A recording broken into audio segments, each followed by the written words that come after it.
Assalamualaikum dan selamat pagi. Anda bersama saya Syamira Sufri dalam langsung dari Parlimen. Baik, pada hari ini soalan pertama akan diajukan oleh Senator Ellen Ling Sik Kiong yang meminta Menteri Luar Negeri menyatakan usaha-usaha yang dilakukan oleh kementerian bagi memastikan setiap warga negara Malaysia yang menetap di luar negara dalam keadaan yang selamat semasa tempoh penularan COVID-19. Baik, bagi anda yang ingin terus mengikuti persidangan Dewan Negara, anda juga boleh melayari laman sesawang myclick.rtm.gov.my atau menerusi aplikasi telefon pintar RTM Mobile. Baik, kita akan terus saja ke persidangan Dewan Negara bagi mendengar jawapan dari Menteri dan Timbalan Menteri berkaitan. Dengan komuniti-komuniti Malaysia yang menetap di luar negara. Ini penting bagi menyampaikan maklumat-maklumat terkini yang diterima daripada pihak berkuasa tempatan maupun kerajaan Malaysia dalam membendung penularan pandemik COVID-19. Media yang digunakan termasuklah melalui aplikasi seperti WhatsApp, media sosial dan juga portal perwakilan Malaysia yang berkenaan. Perwakilan-perwakilan Malaysia di luar negara terus beroperasi seperti biasa. Ini termasuklah Kedutaan Besar Malaysia di Tehran yang terpaksa menangguhkan operasinya mulai 22 Mac 2020 hingga 22 Ogos 2020. Walau bagaimanapun Kedutaan Malaysia di Tehran telah mula kembali beroperasi seperti biasa bermula 23 Ogos 2020. Sukacita juga dimaklumkan Tan Sri Petua bahawa sehingga hari ini Kementerian Luar Negeri telah memudah cara seramai 26,572 orang rakyat Malaysia melalui 528 penerbangan untuk kembali ke tanah air daripada 94 negara ekoran penularan pandemik COVID-19 di seluruh dunia. Ini termasuklah 20 orang lagi anggota jemaah tabligh yang ditahan dan dibawa ke mahkamah di India yang baru pulang ke Malaysia 3 hari yang lalu. Daripada jumlah yang terkandas ini, sekarang hanya tinggal seramai 56 orang yang dilaporkan masih terkandas di luar negara. Sementara menunggu lapangan terbang dibuka semula dan penerbangan komersial kembali beroperasi seperti biasa. Juga seramai 12 orang pegawai Kementerian Luar Negeri yang telah pulang ke tanah air melalui misi repatriasi ekoran penularan pandemik COVID-19 juga akan kembali ke tempat masing-masing setelah keadaan di negara penempatan mereka bertambah baik. Kementerian Luar Negeri menganggarkan terdapat seramai 457,000 orang rakyat Malaysia yang berada di luar negara. Walau bagaimanapun Kementerian Luar Negeri tidak dapat memuktamadkan bilangan sebenar warga negara Malaysia di luar negara kerana tidak semua rakyat Malaysia yang menetap atau berada di luar negara berdaftar dengan perwakilan Malaysia. Dalam hal ini, Kementerian Luar Negeri sentiasa menasihatkan supaya warga negara Malaysia yang menetap atau yang akan mengadakan perjalanan ke luar negara untuk mendaftar dengan perwakilan Malaysia yang terdekat dengan mengambil visa yang betul. Kementerian juga ingin mengambil kesempatan ini mengucapkan banyak terima kasih dengan kerjasama yang diberikan oleh Majlis Keselamatan Negara MKN, NADMA, Agensi Pengurusan Bencana Negara dan Kementerian Kesihatan Malaysia. Terima kasih Tan Sri. Terima kasih. Terima kasih Tan Sri Petua. Terima kasih atas jawapan yang terperinci yang disampaikan oleh Timbalan Menteri Luar Negeri.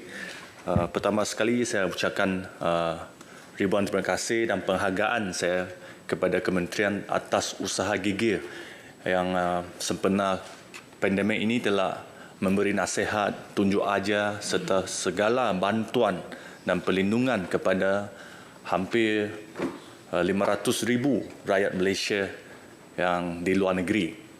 Soalan saya sekarang adalah khususnya kepada mereka yang memegang working permit dengan izin, khususnya di Brunei ataupun Singapura. Dan di kawasan saya di Sarawak, ramai yang bekerja di Brunei dari Limbang, Lawas dan Miri. Sebenarnya sebelum COVID-19 mereka berulang-alik setiap hari. Tetapi oleh kerana COVID-19, maka oleh kerana tempoh kuarantin yang dikenakan adalah 14 hari oleh kedua-dua negeri. Di Brunei 14 hari, di Malaysia 14 hari. Nah, itu telah menimbulkan masalah untuk mereka berulang-alik. Dan saya harap mungkin Kementerian Luar Negeri boleh merangkakan satu mekanisme untuk satu tempoh kuarantin yang lebih pendek supaya warga kita Soalan yang berhormat tepat. warga kita boleh berulang-alik dengan satu mekanisme yang lebih mudah. Sekian, terima kasih. Terima kasih Tan Sri dan terima kasih Yang Berhormat Senator Allen. Kami ada maklumat berkaitan dengan lebih kurang ratusan rakyat Malaysia yang berulang-alik daripada beberapa bandar di Sarawak ke Brunei setiap hari untuk kerja.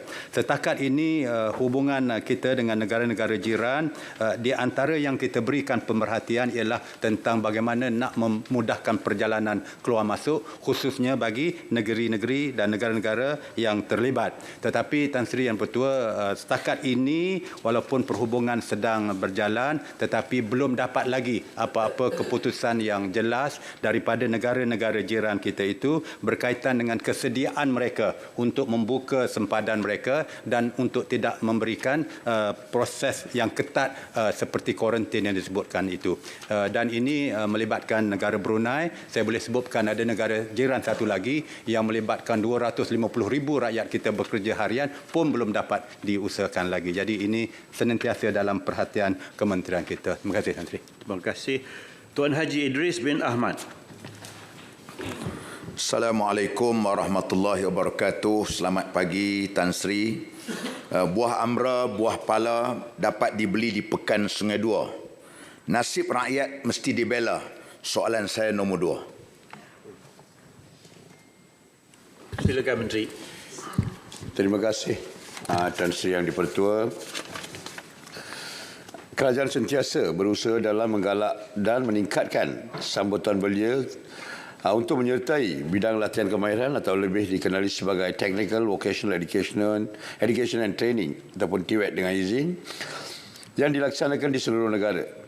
Terdapat 32 buah institut latihan Jabatan Tenaga Manusia di bawah Kementerian Sumber Manusia terdiri daripada 23 buah institut latihan perindustrian ataupun ILP, 8 buah pusat latihan teknologi tinggi (ETEC) dan sebuah Japan Malaysian Technical Institute di seluruh negara. Tan Sri Yang Di-Pertua, ianya terbuka kepada semua golongan belia daripada lepasan SPM dan pekerja untuk menyertai latihan kemahiran atau meningkatkan kemahiran bagi mengikuti kursus sepenuh masa atau separuh masa. Pelbagai aktiviti promosi diadakan untuk meningkatkan partisipasi rakyat menyertai latihan kemahiran. Aktiviti promosi tersebut merangkumi penyertaan di pelbagai karnival di peringkat kebangsaan yang dianjurkan oleh pelbagai kementerian yang berkaitan dengan latihan kemahiran seperti Karnival Jom Masuk U, anjuran Kementerian Pendidikan, dan Karnival Expo Kemahiran Kebangsaan, anjuran Jabatan Pembangunan Kemahiran. Untuk makluman Dewan Yang Mulia ini, Kementerian Sumber Manusia melalui JTM turut menganjurkan program promosi atau outreach kepada belia-belia Malaysia, terutama anak-anak muda di kawasan luar bandar dan juga ke industri-industri yang berdekatan dengan institut-institut kami bagi memperkenalkan kursus-kursus yang dijalankan. Tan Sri Yang Di-Pertua, program-program promosi yang dilaksanakan ini bertujuan untuk membuat pengambilan pelajar, memberi pendedahan kepada golongan sasar mengenai program pembelajaran sepanjang hayat dan memberi kesedaran kepada mereka mengenai peluang-peluang menyertai latihan kemahiran yang disediakan.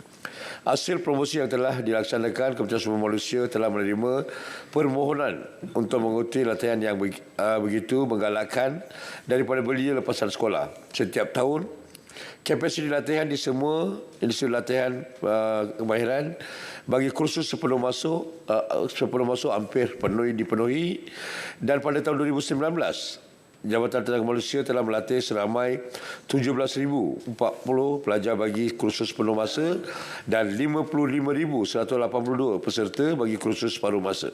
Manakala bagi tahun ini, Tan Sri, sehingga Julai 2020, enrolment kursus penuh masa adalah sebanyak 18,788 pelajar dan separuh masa adalah 10,792 peserta bagi kursus separuh masa. Terima kasih. Terima kasih Tan Sri, terima kasih Menteri di atas jawapan yang diberikan kepada Dewan ini. Kerana skim latihan yang diumumkan oleh pihak kementerian memang amat memerlukan kerjasama yang rapat terutama dengan syarikat swasta dalam memastikan kejayaan skim ini dianjurkan. Soalan saya ialah apakah langkah-langkah kerajaan yang untuk memastikan bahawasanya kerjasama ini terus berlaku dan akan dapat dimanfaatkan oleh rakyat keseluruhannya. Terima kasih Tan Sri, terima kasih Menteri. Terima kasih dan Yang di-Pertua dan terima kasih Yang Berhormat atas keprihatinan. Dan seperti Yang di-Pertua kita lihat hari ini bukan saja negara kita, seluruh dunia menghadapi kelembapan ekonomi dan kadar pengangguran sedang meningkat. Dan kalau kita lihat di Malaysia pada bulan Mei, kadar pengangguran diumumkan sebanyak 5.3%, tetapi dalam masa terdekat, dalam masa 2-3 bulan, dengan usaha-usaha kerajaan dan keprihatinan yang amat berhormat Perdana Menteri, kita dapat mengurangkan kadar pengangguran daripada 5.3% ke below 5%. Dan dalam satu usaha adalah hubungan kementerian melalui agensi-agensi dengan sektor-sektor industri. Bagi merealisasikan aspirasi Yang Berhormat, Kementerian Sumber Manusia bukan saja mengadakan penjana kerjaya melalui My Future Job di seluruh negara, melibatkan sektor-sektor ini. Pada masa yang sama, kita juga memperbaharui program-program sedia ada supaya menarik lebih minat, lebih ramai golongan belia untuk menyertai program-program seperti ini untuk menampung keperluan semasa. Dan untuk makluman Tuan Yang di-Pertua dan Dewan Yang Mulia ini, setakat ini ILP-ILP yang menjalani pembaharuan adalah di Pasir Gudang, di Ipoh, EDEC Shah Alam, ICT Pasir Gudang dan sebagainya. Terima kasih. Dato' Teo Eng T menghalakan soalan kepada Menteri Kesihatan. Tan Sri Yang di-Pertua, soalan saya nombor 3. Terima kasih Tuan Yang di-Pertua. Untuk menjawab soalan Yang Berhormat, bilangan graduan perubatan yang masih menunggu penempatan adalah seramai 635 orang, terdiri daripada mereka yang telah mendaftar dengan Majlis Perubatan Malaysia dan lulus tapisan Suruhanjaya Perkhidmatan Awam. Mereka akan ditawarkan pelantikan seterusnya bagi sesi pengambilan ke-6 tahun ini, tahun 2020, yang dijadualkan pada 26 Oktober 2020, tertakluk pada kekosongan slot latihan siswa sah sedia ada. Sehingga 30 Jun 2020, terdapat seramai 33,536 pegawai perubatan tetap yang berkhidmat dengan Kementerian Kesihatan Malaysia. Secara keseluruhannya, Malaysia berkeperluan untuk meningkatkan bilangan doktor di sektor awam bagi memenuhi keperluan perkhidmatan kesihatan semasa dan akan datang. Ini juga adalah selari dengan matlamat kerajaan agar doktor diberi akses kepada latihan kepakaran bagi memastikan perkhidmatan kesihatan khususnya bidang kepakaran dapat lebih berkembang standing dengan negara-negara maju. Terima kasih. Tan Sri Yang di-Pertua, terima kasih kepada Timbalan Menteri. Soalan saya tambahan, apakah nisbah doktor dan pesakit di Malaysia dan adakah dia mencapai taraf antarabangsa?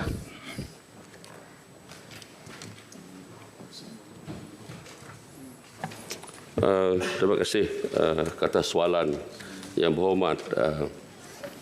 Memang dalam segi nisbah ini kita selalu membuat angka-angka daripada nisbah doktor kepada jumlah penduduk.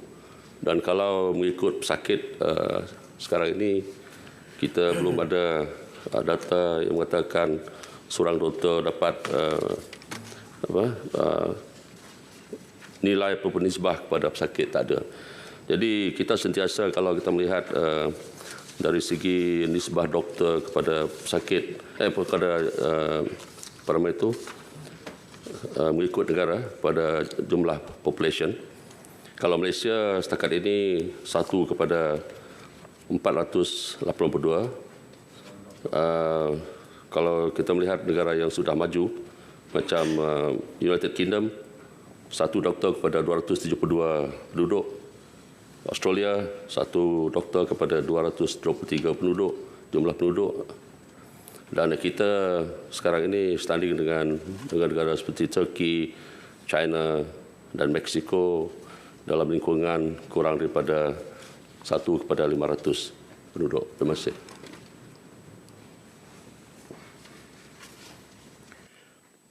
Tuan Kamarudin bin Abdun kepada Menteri Kewangan.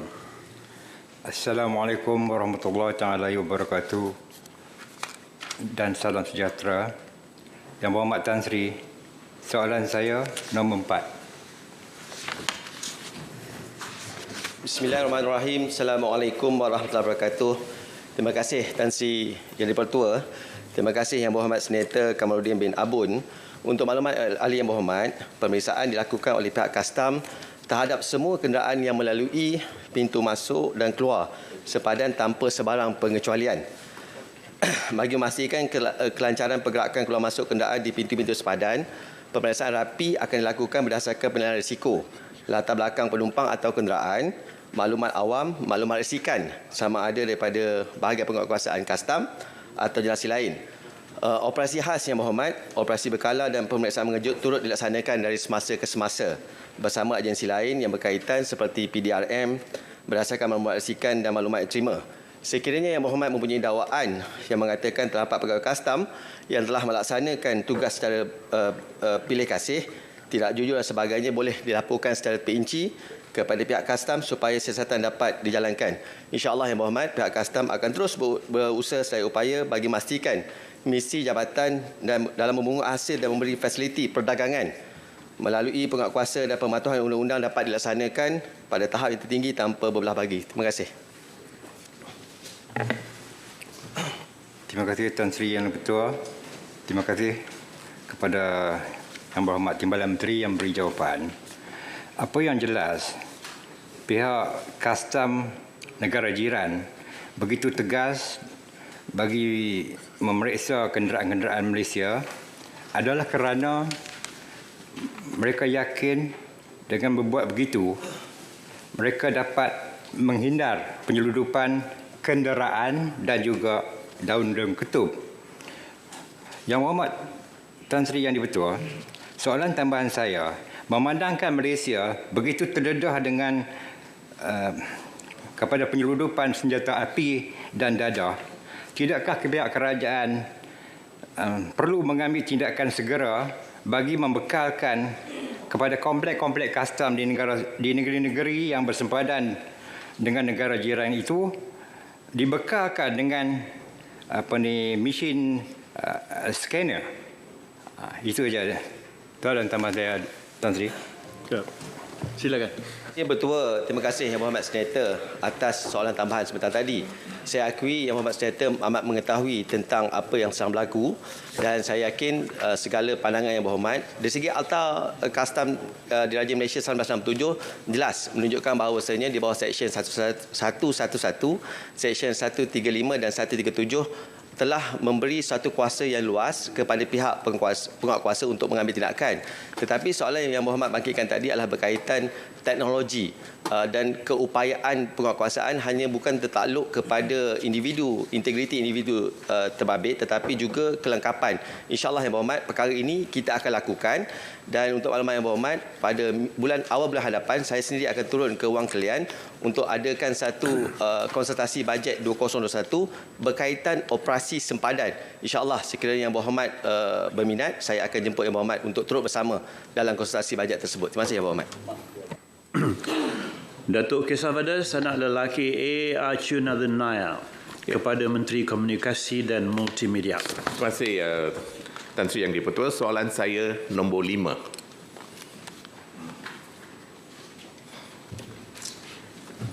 Sila Yang Berhormat Menteri. Terima kasih Tuan Yang Dipertua. Saya minta izin oleh kerana ini kali pertama saya tampil di depan Tuan Yang Dipertua sejak dilantik menjadi Tuan Yang Dipertua. Sempat bersua muka kita di Dewan. Saya mengucapkan setinggi-tinggi tahniah dan bangga kerana Tuan Yang Dipertua pernah 2 kali memegang jawatan menteri di kementerian ini. Kementerian Penerangan pada tahun 1984 sehingga 86 dan di KKMM 2009 hingga 2013. Terima kasih Ahli Yang Berhormat Datuk Kesawadas atas soalan ini. Untuk makluman Ahli Yang Berhormat Senator, antara tahun 2019 sehingga Ogos 2020, sejumlah 3,224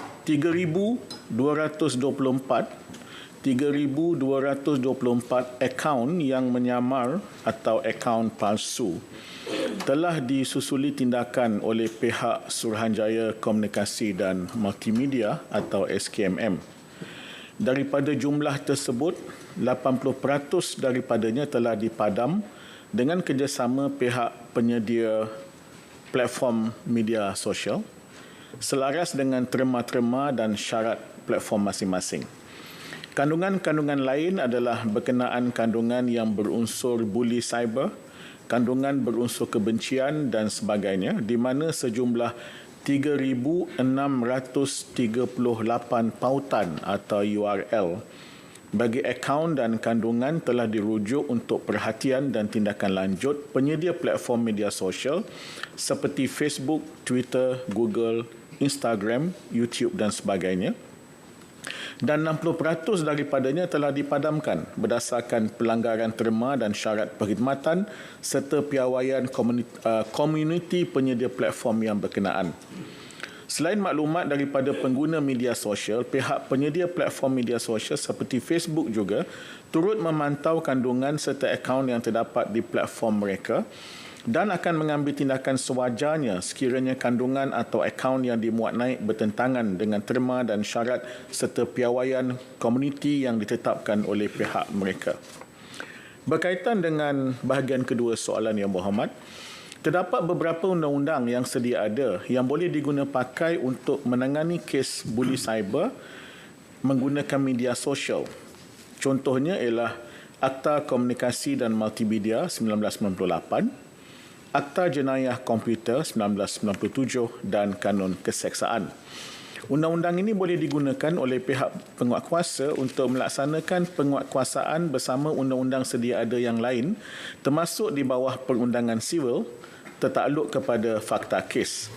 Undang-undang secara umumnya tertakluk kepada semakan secara berterusan termasuk Akta Komunikasi dan Multimedia 1998. Sekiranya undang-undang sedia ada didapati tidak memadai untuk menangani permasalahan buli cyber, undang-undang tersebut boleh dipinda dengan sewajarnya.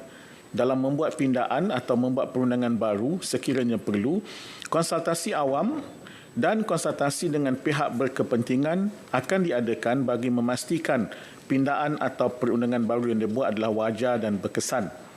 Dalam hal ini, pihak kementerian sedang menjalankan kerjasama dengan Universiti Multimedia menjalankan penyelidikan berkaitan keperluan undang-undang khusus berkaitan anti-bully cyber. Sesi libat urus dan perbincangan sedang dijalankan dalam mencari jalan dan membangunkan rangka kerja sesuai berhubung mekanisme terbaik dalam menangani isu cyberbully ini. Terima kasih Tuan Yang Di-Pertua.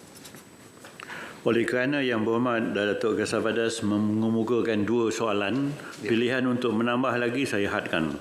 Ya, itu pun saya nak bagi tahu yang betul. Ya, terima kasih. Datuk Paul Igai kepada Yang Berhormat Menteri Perdagangan Dalam Negeri.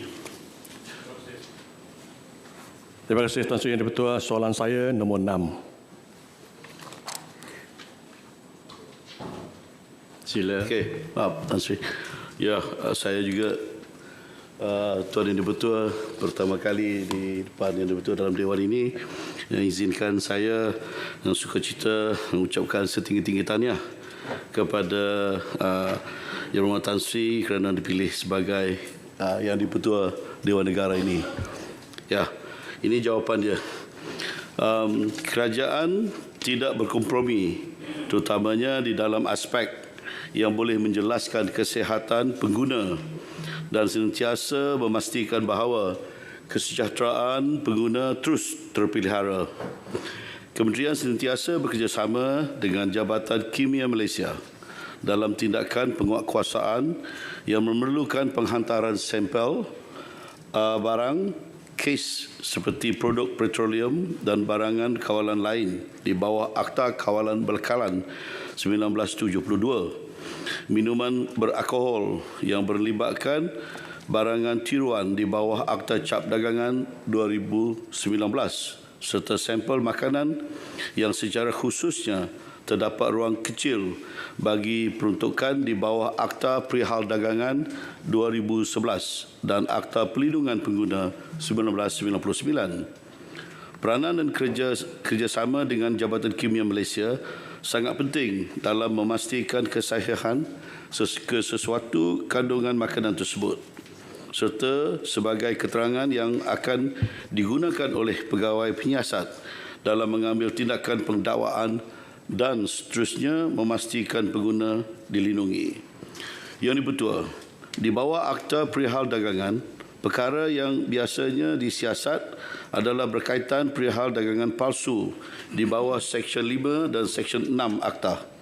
Antara contoh siasatan yang dibuat oleh ataupun adalah berkaitan tularnya telur ayam yang didakwa telur tiruan serta beras atau beras pulut yang dikatakan plastik.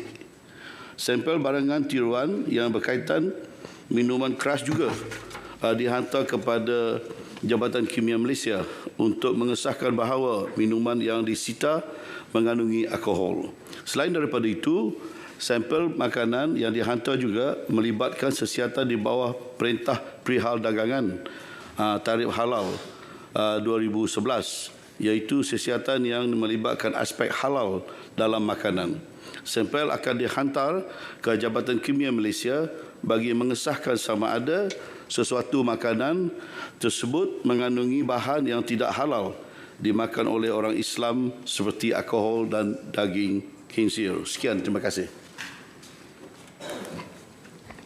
Terima kasih Tan Sri Yang Dipertua. Terima kasih Datuk Menteri, kawan sekampung saya dari Kapit yang sudah menjawab dengan teliti. Soalan saya, apakah bidang kuasa kementerian dalam pengawal selia penjualan spesifiknya air mineral di pasaran kita? Terima kasih. Sila. Ya, Tuan Yang Dipertua dan Yang Berhormat Senator yang bertanya, air mineral seperti barangan yang lain juga. Yang pertama, untuk kita memastikan, yang pertama peniaga hendaklah memastikan tanda harga dipamerkan dengan jelas, ya, itu kawalan. Yang kedua, pengilang memastikan label yang dipamerkan mematuhi peraturan yang ditetapkan di bawah Akta Kawalan Harga dan Anti Pencatutan tahun 2011. Perintah Kawalan Harga pelabelan oleh pengilang pengimport, pengeluar atau penjual borong 1990. Jadi yang ketiga, memastikan pengilang menggunakan hanya logo halal yang diberikan kebenaran oleh JAKIM. Dan keempat, pengeluar tidak menggunakan cap dagangan palsu atau perihal palsu. Jadi untuk kualitinya itu adalah dalam ataupun kualiti bagaimana bahan air minuman tu boleh diminum atau tidak, itu di bidang Kementerian Kesihatan, ya. Jadi sekian, terima kasih. Datuk Lee Tian Sing kepada Menteri Pelancongan, Seni dan Budaya. Terima kasih pada Tan Sri Yang Dipertua. Soalan saya nombor 7. Terima kasih Tan Sri Yang Dipertua. Terima kasih Yang Berhormat Senator Lee Tian Sing. Bismillahirrahmanirrahim. Assalamualaikum warahmatullahi taala wabarakatuh. Waalaikumsalam. Bukan gelam sebarang gelam tua kukuh sekali. Bukan salam sebarang salam mesra setulus hati. Tuan Yang di-Pertua, Kementerian Pelancongan Seni dan Budaya ataupun MOTEK menerusi Jabatan Warisan Negara ataupun JWN telah mewartakan sejumlah 548 butiran di bawah Akta Warisan Kebangsaan 2005 yang dikategorikan sebagai warisan tidak ketara yang meliputi pertama bahasa dan persuratan seperti karya Pendeta Zabah, Hikayat Malim Deman, Hikayat Merong Mahawangsa dan pantun. Kedua ialah adat dan budaya seperti adat mandi anak iban, silat dan bahulu. Ketiga iaitu seni persembahan seperti makyong, dondang sayang serta wangkang. Dan keempat seni halus seperti songket, tekad dan busana Cik Siti Wan Kembang. Tuan Yang di-Pertua, senarai penuh tersebut bolehlah dirujuk melalui buku daftar di bahagian daftar warisan JWN dan juga boleh diakses di laman sesawang JWN iaitu www.heritage.gov.my. Yang ada bersama saya pada hari ini ialah sehingga 2018. Di samping itu, MOTEK juga sentiasa berusaha mengangkat seni dan budaya negara agar dikenali global serta mendapat pengiktirafan masyarakat antarabangsa. Malaysia melalui MOTEK telah berjaya memperolehi pengiktirafan ke atas makyong pada tahun 2005. Dondang sayang pada tahun 2000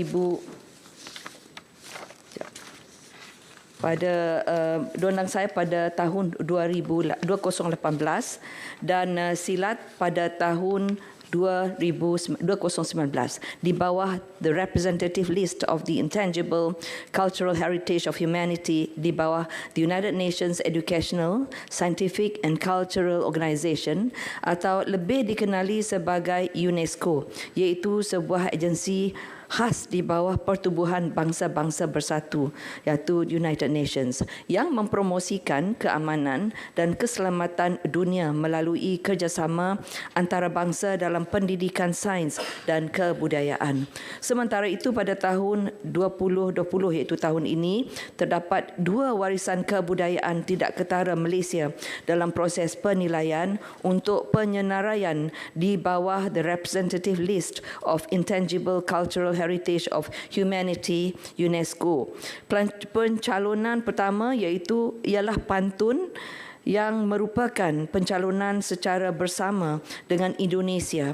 Pencalonan kedua ialah upacara wangkang melibatkan pencalonan bersama dengan Republik Rakyat China. Pada masa yang sama, usaha mencalonkan warisan kebudayaan tidak ketara di bawah 2003 Convention for the Safeguarding of the Intangible Cultural Heritage dengan izin diteruskan dengan pencalonan songket dan mek mulung.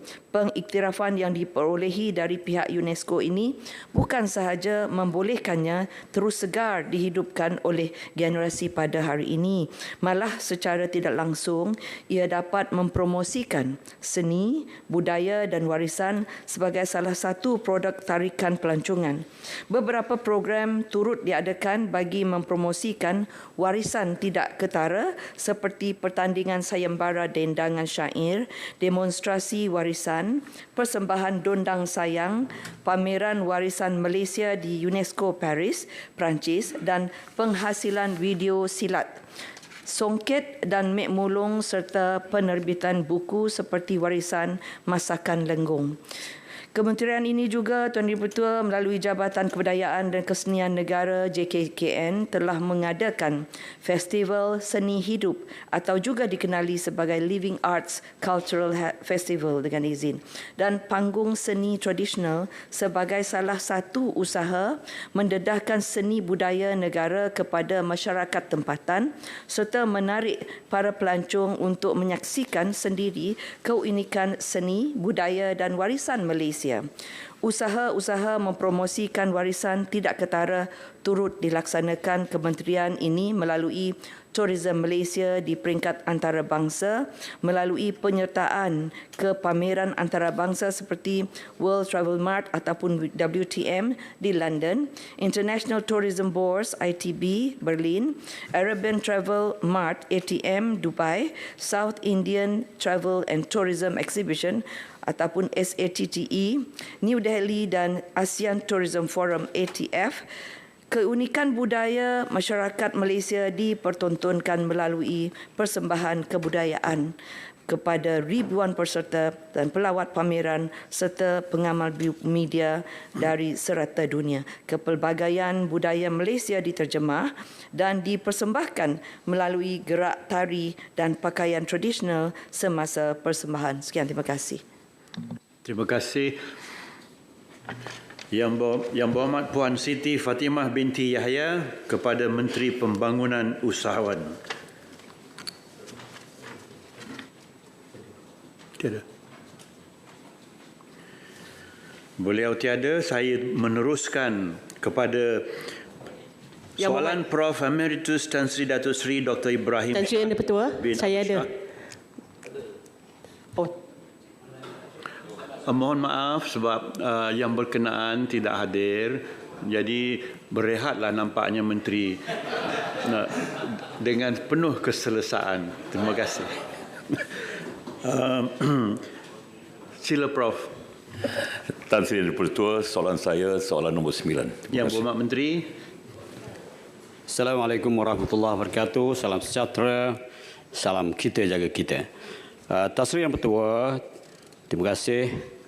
Terima kasih Profesor Emeritus Tan Sri Datuk Seri Dato' Ibrahim di atas soalan yang ke-9. Yang Amat Tan Sri Yang Pertua, untuk makluman ahli yang berhormat, Kementerian Perumahan dan Kerjaan Tempatan KPKT sentiasa komited dalam penyediaan lebih banyak rumah mampu milik bagi memenuhi keperluan rakyat, bukan sahaja pasca COVID-19, malah bagi menghadapi pertumbuhan pembangunan negara, peningkatan bilangan penduduk dan keperluan rakyat negara ini di masa hadapan.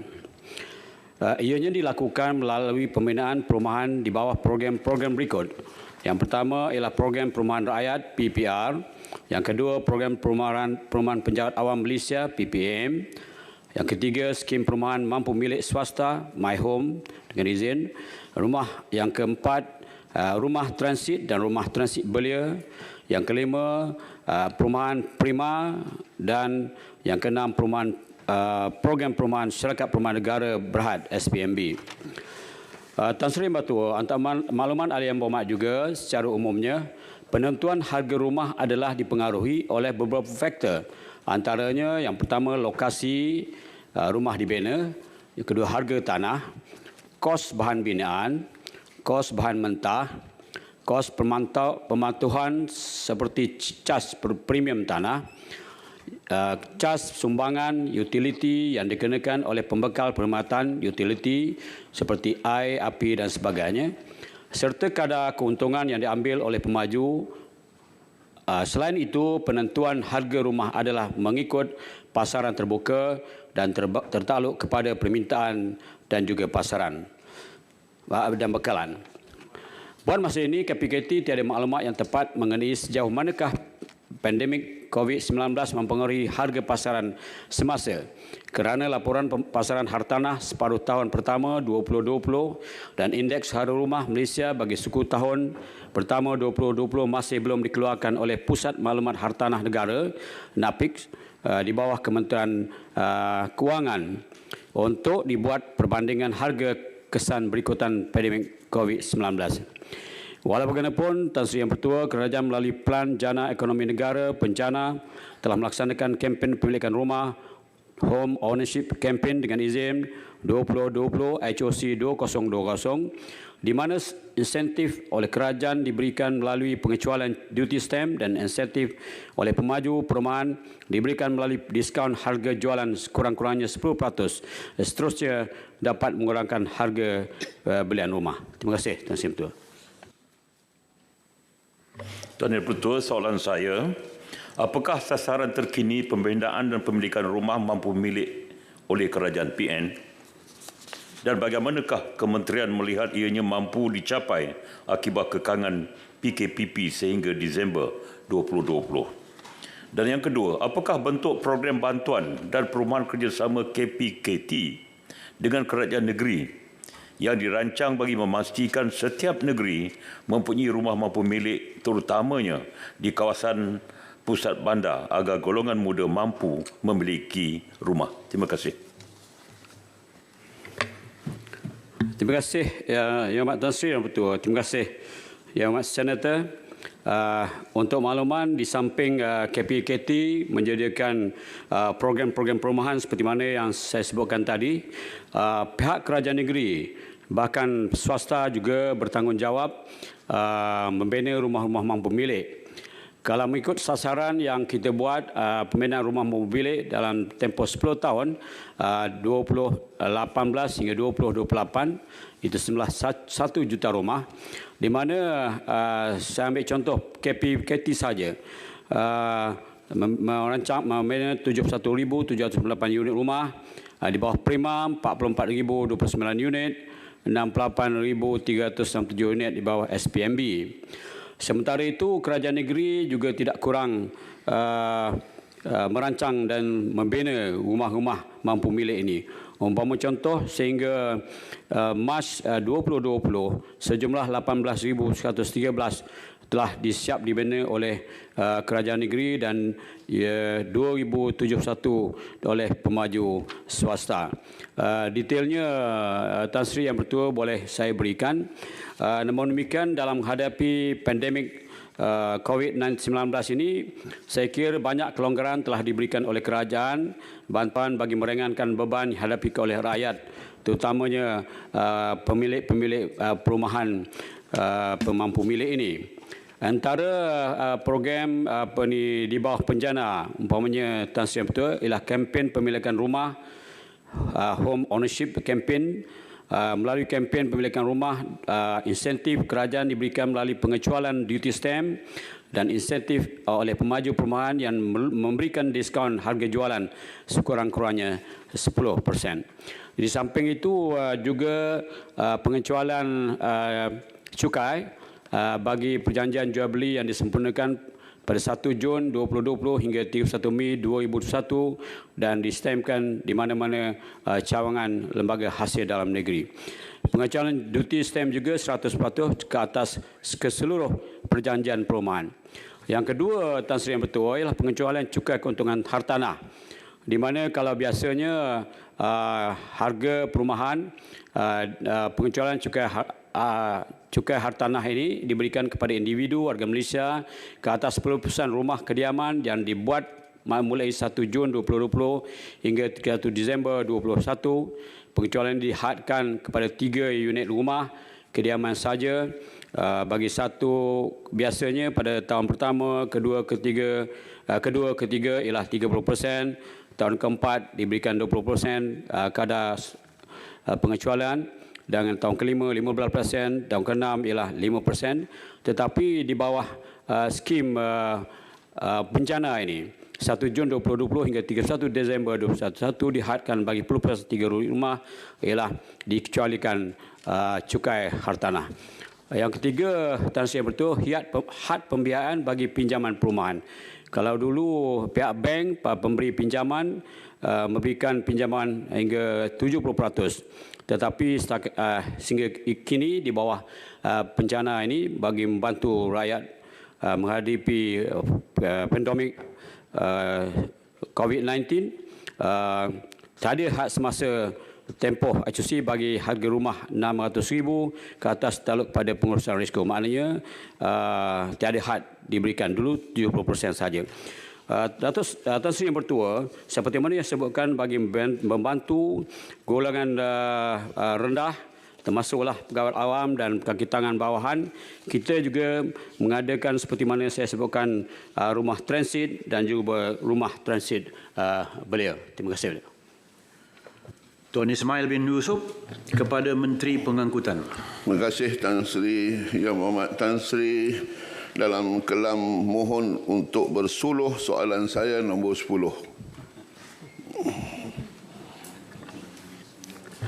Bila ada cermin plastik ni sukar nak lihat wajah. Silakan. Okay. Bismillahirrahmanirrahim. Assalamualaikum warahmatullahi wabarakatuh dan salam sejahtera. Tuan Sri Yang di-Pertua, untuk maklumat yang berhormat Senator, Kementerian Pengangkutan menerusi agensi-agensinya seperti Jabatan MIROS dan JPJ senantiasa secara berterusan melaksanakan program-program dan kerjasama berkaitan kesedaran keselamatan jalan raya di Malaysia secara keseluruhannya, termasuklah berkaitan dengan aspek memandu di bawah pengaruh alkohol. Salah satu program yang utama yang telah dilaksanakan oleh kementerian adalah program Tiada Minggu Tanpa Advokasi ataupun TMTA yang telah dilaksanakan semenjak tahun 2004 hingga sekarang. Berdasarkan rekod, sehingga kini sejumlah 1,866 program TMTA telah dilaksanakan yang merangkumi seluruh kategori advokasi kempen keselamatan jalan raya. Antara aktiviti utama di bawah TMTA adalah mengadakan sesi libat urus dan kerjasama dengan pihak premis jualan makanan, pengilang dan pusat hiburan bagi meningkatkan kesedaran berkaitan tanggungjawab dan tindakan pihak berkenaan, termasuk dalam meningkatkan kesedaran berkaitan kesalahan memandu dalam keadaan mabuk. Program advokasi khas keselamatan jalan raya berkenaan bahaya memandu di bawah pengaruh alkohol juga telah diadakan di restoran-restoran dan bar di sekitar Lembah Kelang pada setiap minggu yang dilaksanakan berselang-seli dengan program keselamatan jalan raya yang lain seperti kepentingan menggunakan tali pinggang keledar dan sebagainya. Program kempen Don't Drink and Drive juga sentiasa dilaksanakan dan program terbaru adalah pada 17 Julai 2020 mulai pukul 5 hingga 11 malam di premis restoran dan premis menjual minuman keras di sekitar Bandar Kajang dan Semenyih, Petaling Jaya dan juga Puchong. Program yang sama juga secara berterusan diadakan di seluruh negara termasuk di Pulau Pinang, Kuching dan Kota Kinabalu. Selain itu, pihak kementerian juga telah mengambil inisiatif untuk berbincang bersama pihak pengusaha atau pengilang minuman beralkohol untuk meminta pihak pengilang meletakkan label amaran bahaya pemanduan di bawah pengaruh alkohol.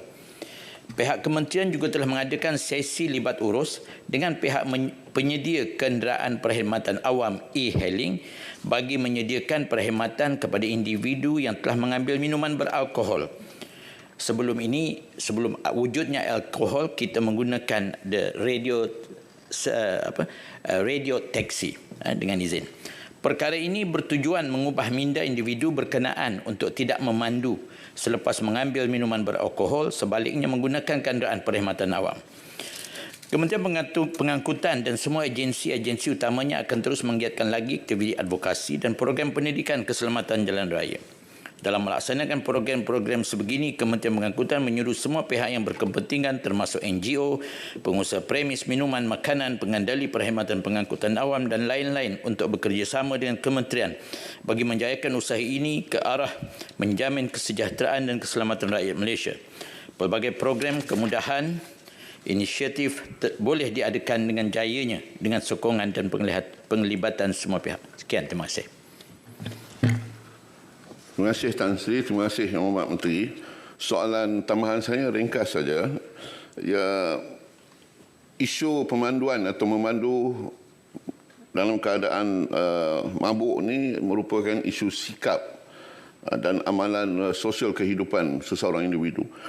Dalam program-program yang diterangkan oleh Yang Berhormat Menteri tadi, soalan saya ialah ada atau tidak melibatkan khidmat nasihat daripada kaunselor profesional oleh kerana isu ini berkaitan dengan masalah peribadi individu yang berkenaan. Terima kasih.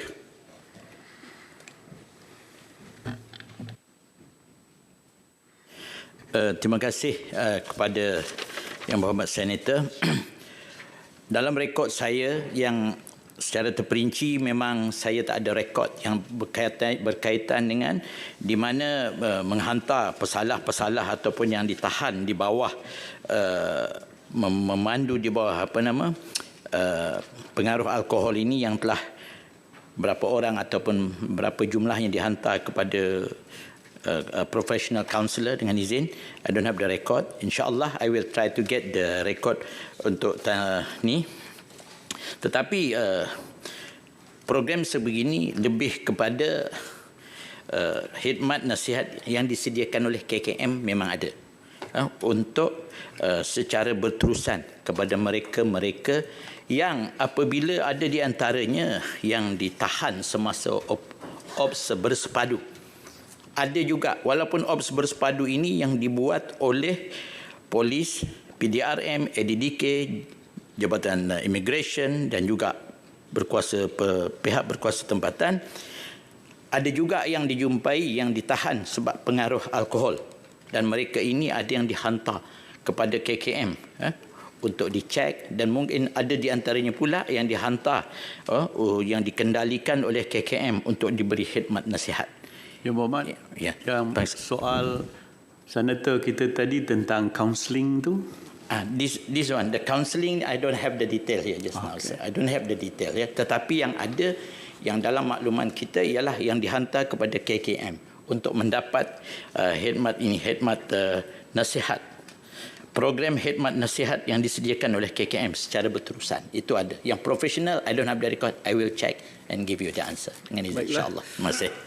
Terima kasih Puan Nuridah binti Muhammad Saleh kepada Menteri Kesihatan. Assalamualaikum warahmatullahi wabarakatuh dan salam sejahtera.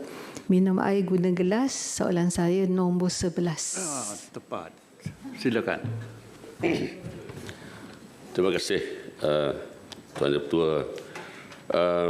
Vaksin merupakan satu langkah pencegahan penyakit yang berkesan dan selamat serta telah terbukti menyumbang kepada kejayaan menghapuskan penyakit cacar atau smallpox di seluruh dunia pada tahun 1980.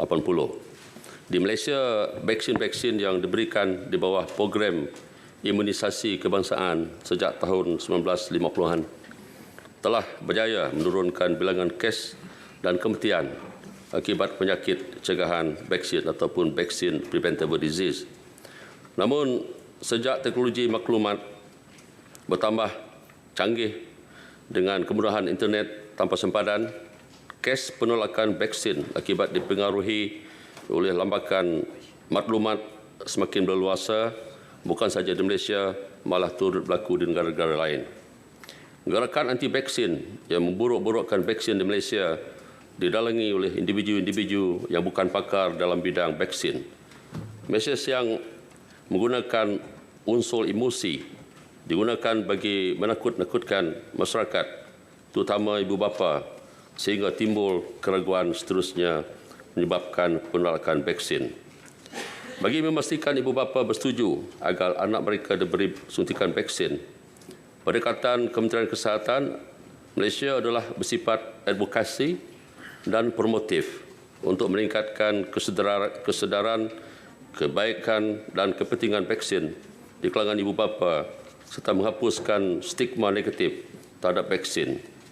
Kementerian Kesihatan Malaysia menjalankan pelbagai langkah untuk memastikan penerimaan vaksin yang tinggi oleh ibu bapa dan antaranya adalah pendidikan kesihatan mengenai kepentingan imunisasi diberikan seawal semasa ibu mengandung. Kedua, menyediakan kit info komunikasi imunisasi untuk golongan aplikasi yang mengandungi informasi sesuai untuk orang awam dan juga anggota kesihatan. Ketiga, menyediakan maklumat yang sahih, fakta-fakta dan informasi tentang vaksin di laman rasmi kementerian, iaitu di web portal My Health dan platform media sosial Kementerian Kesihatan. Keempat, mengadakan aktiviti publicity dan menyebarkan maklumat berkaitan vaksin dan imunisasi seperti kempen semasa sambutan Hari Imunisasi Sedunia pada 24 ke 30 April setiap tahun dan meningkatkan fakta-fakta berkaitan vaksin, imunisasi secara insentif melalui media sosial, siaran TV, radio dan sebagainya. Dan kelima, mengadakan kerjasama pintar dengan NGO seperti Immunize for Life dan juga mengadakan kerjasama dengan JAKIM dan pejabat MUFTI untuk membetulkan pandangan masyarakat, terutamanya tentang hukum dan fatwa berkaitan dengan imunisasi. Ke-6, meningkatkan latihan kepada anggota kesihatan di lapangan agar mereka berpengetahuan dan mahir dalam memberi penerangan mengenai vaksin dan imunisasi. Untuk jawapan bahagian 2, dalam tempoh penularan pandemik COVID-19, Penguatkuasaan Perintah Kawalan Pergerakan PKP telah memberi kesan kepada penerima vaksin secara keseluruhan disebabkan penurunan kedatangan bayi ke fasiliti kesihatan dan penutupan sekolah. Kementerian Kesihatan telah pun membuat kenyataan rasmi supaya ibu bapa berhubung dengan fasiliti kesihatan berdekatan untuk penjualan semula suntikan vaksin kepada kanak-kanak. Perkhidmatan imunisasi di sekolah telah diteruskan dalam tempoh PKP dengan memberi vaksin di fasiliti kesihatan kerajaan yang berdekatan dan kini telah dilaksanakan semula di sekolah mengikut SOP ditetapkan. Anggota kesihatan juga sedang menjalankan usaha untuk mengesan kanak-kanak yang telah tercicir imunisasi tersebut untuk dijadualkan suntikan vaksin. Sekian, terima kasih. Terima kasih Tan Sri Yang di-Pertua dan terima kasih kepada Yang Berhormat Timbalan Menteri. Soalan seterusnya ialah sejauh mana pihak KKM menghasilkan kajian bagi mendapat vaksin sendirilah untuk tidak bergantung kepada produk luar negara. Terima kasih. Yang Berhormat Timbalan Menteri. Terima kasih atas soalan tersebut. Memang Kementerian Kesihatan sentiasa berusaha untuk mendapat vaksin sendiri dan selama ini pun masa COVID ini kita pun telah bekerjasama dengan MOSTI untuk menghasilkan vaksin untuk COVID-19 dan juga yang dahulu walaupun kebanyakan vaksin yang kita ada adalah untuk juga dihasilkan oleh negara-negara lain, tetapi kita juga berusaha setiap kes memang kita juga berusaha untuk sama-sama mendapatkan vaksin. Terima kasih. Puan Rajmuni binti Sabu kepada Yang Berhormat Menteri Pendidikan. Bismillahirrahmanirrahim. Assalamualaikum warahmatullahi wabarakatuh dan salam sejahtera. Tan Sri Yang di-Pertua, soalan saya nombor 12. Terima kasih, Senator.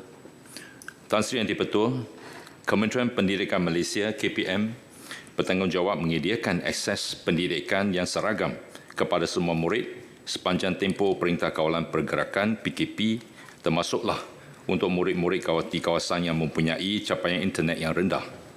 Pelbagai platform pengajaran dan pembelajaran PDP sama ada secara dalam talian, online maupun di luar talian disediakan oleh KPM untuk meningkatkan kebolehcapaian accessibility semua murid termasuk murid-murid tingkatan 5 dan tingkatan 6. Bagi tujuan PDP secara dalam talian, murid-murid dan guru-guru boleh menggunakan pelantar pembelajaran digital iaitu Digital Educational Learning Initiative Malaysia ataupun DELIMA yang membolehkan mereka mengakses pelbagai aplikasi buku teks digital, video PDP, kuis, video dan permainan pembelajaran selain daripada pelantar EduWeb TV, CikguTube dan kelas digital.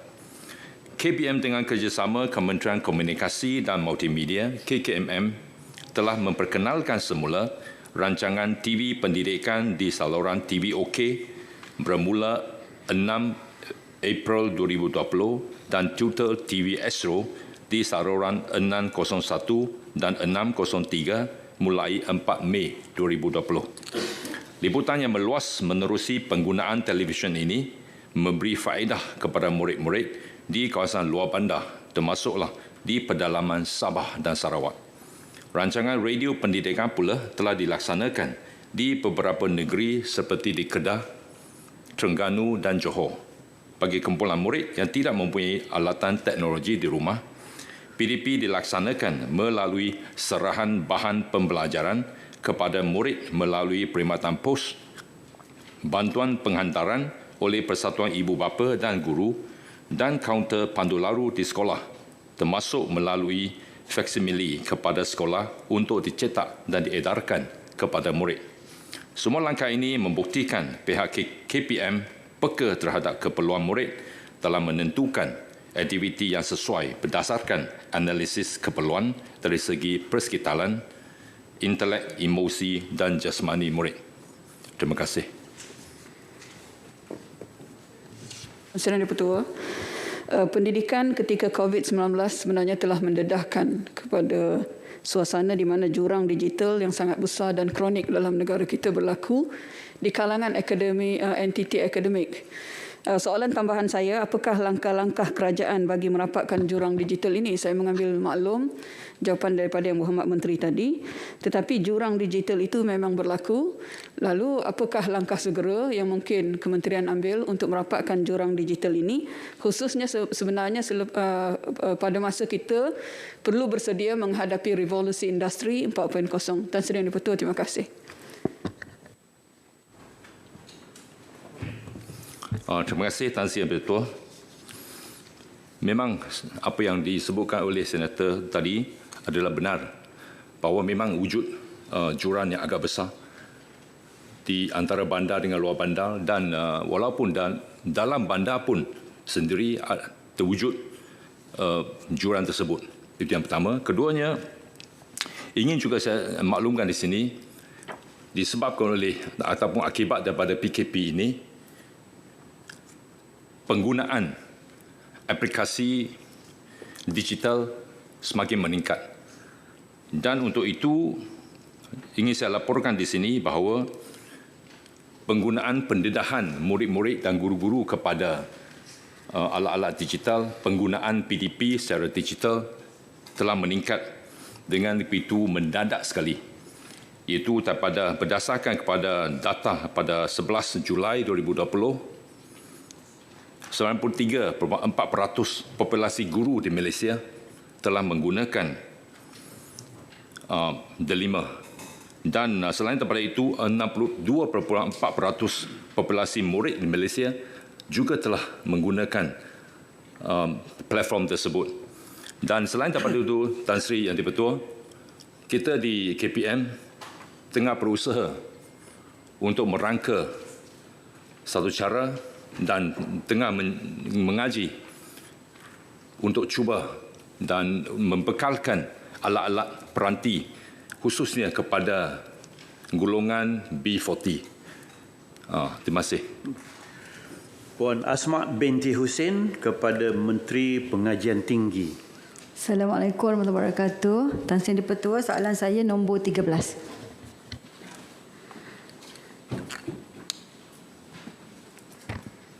Terima kasih Tan Sri Yang Dipertua, terima kasih Yang Berhormat Senator atas soalan ini.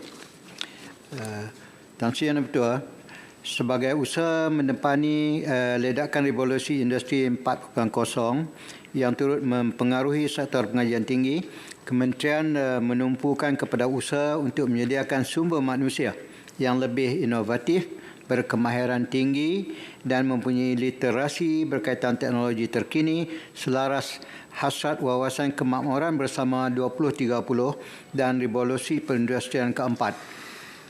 Antara usaha yang dilaksanakan kementerian adalah melalui penghasilan dokumen dengan izin, Framing in Malaysian Higher Education 4.0, Future Proof Talents yang menggariskan 4 strategi iaitu kurikulum tersedia masa hadapan, tadbir urus yang tangkas, penyelidikan dan inovasi serta perancangan bakat. Bagi bidang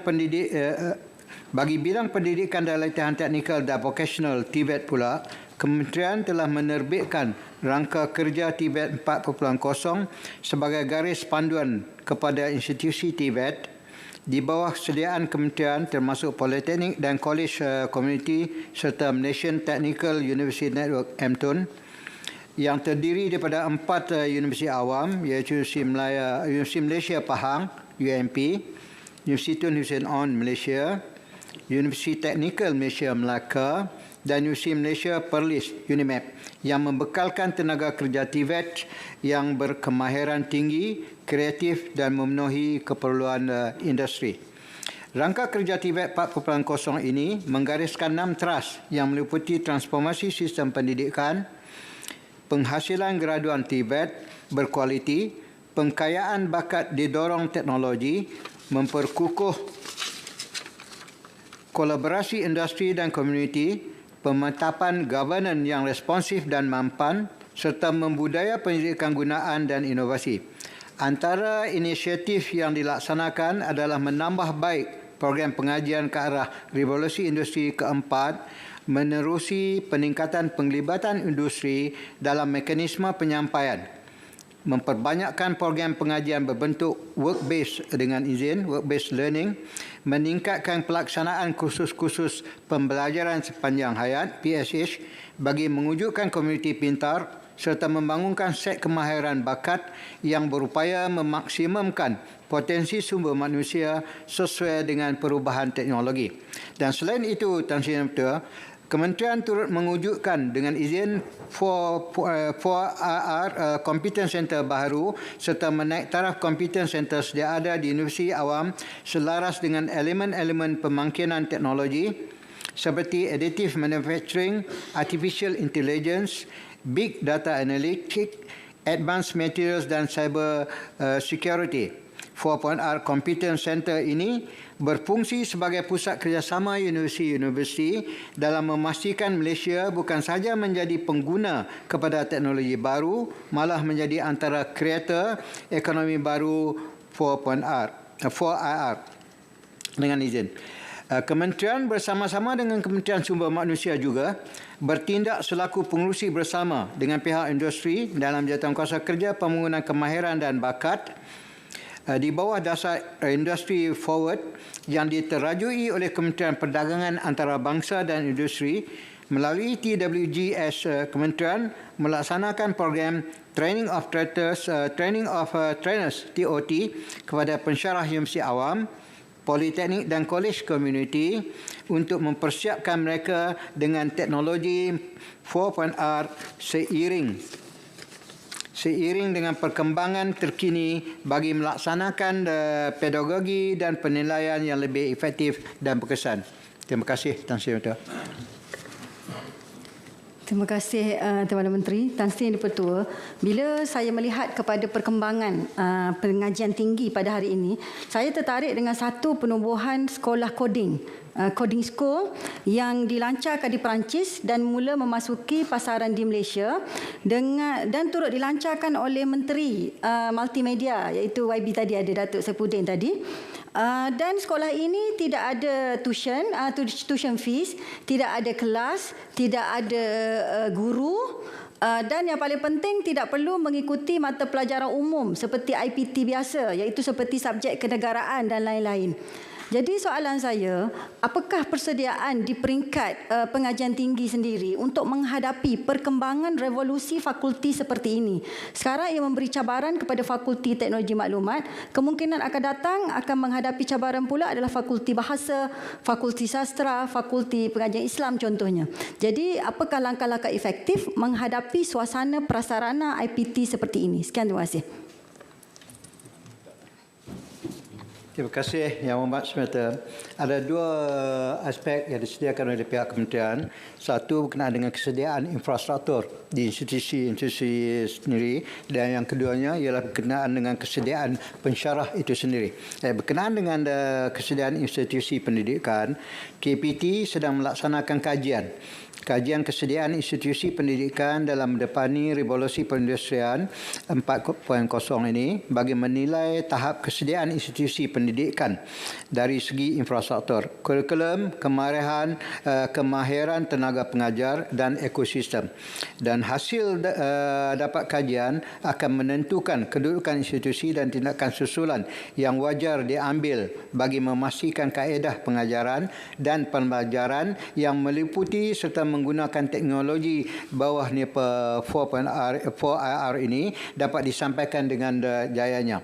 Dan kajian ini merupakan mempunyai inisiatif awal di bawah Pelan Tindakan IR 4.0 KPT yang akan menggariskan inisiatif dan juga program dan tindakan dalam memastikan penerapan elemen 4.0 merentas KPT dan agensi serta institusi pendidikan tinggi dapat dilaksanakan melalui perancangan yang lebih teliti lagi. Dan manakala kesediaan tenaga pengajar pula, Kementerian sentiasa melaksanakan program TOT iaitu Training of Trainers kepada pensyarah universiti awam, politeknik dan juga college community untuk mempersiapkan mereka dengan teknologi 4IR seiring dengan perkembangan terkini bagi melaksanakan pedagogi dan penilaian yang lebih efektif dan berkesan. Mohon maaf, Tan Sri Dipertua, saya mohon pengesahan. Boleh?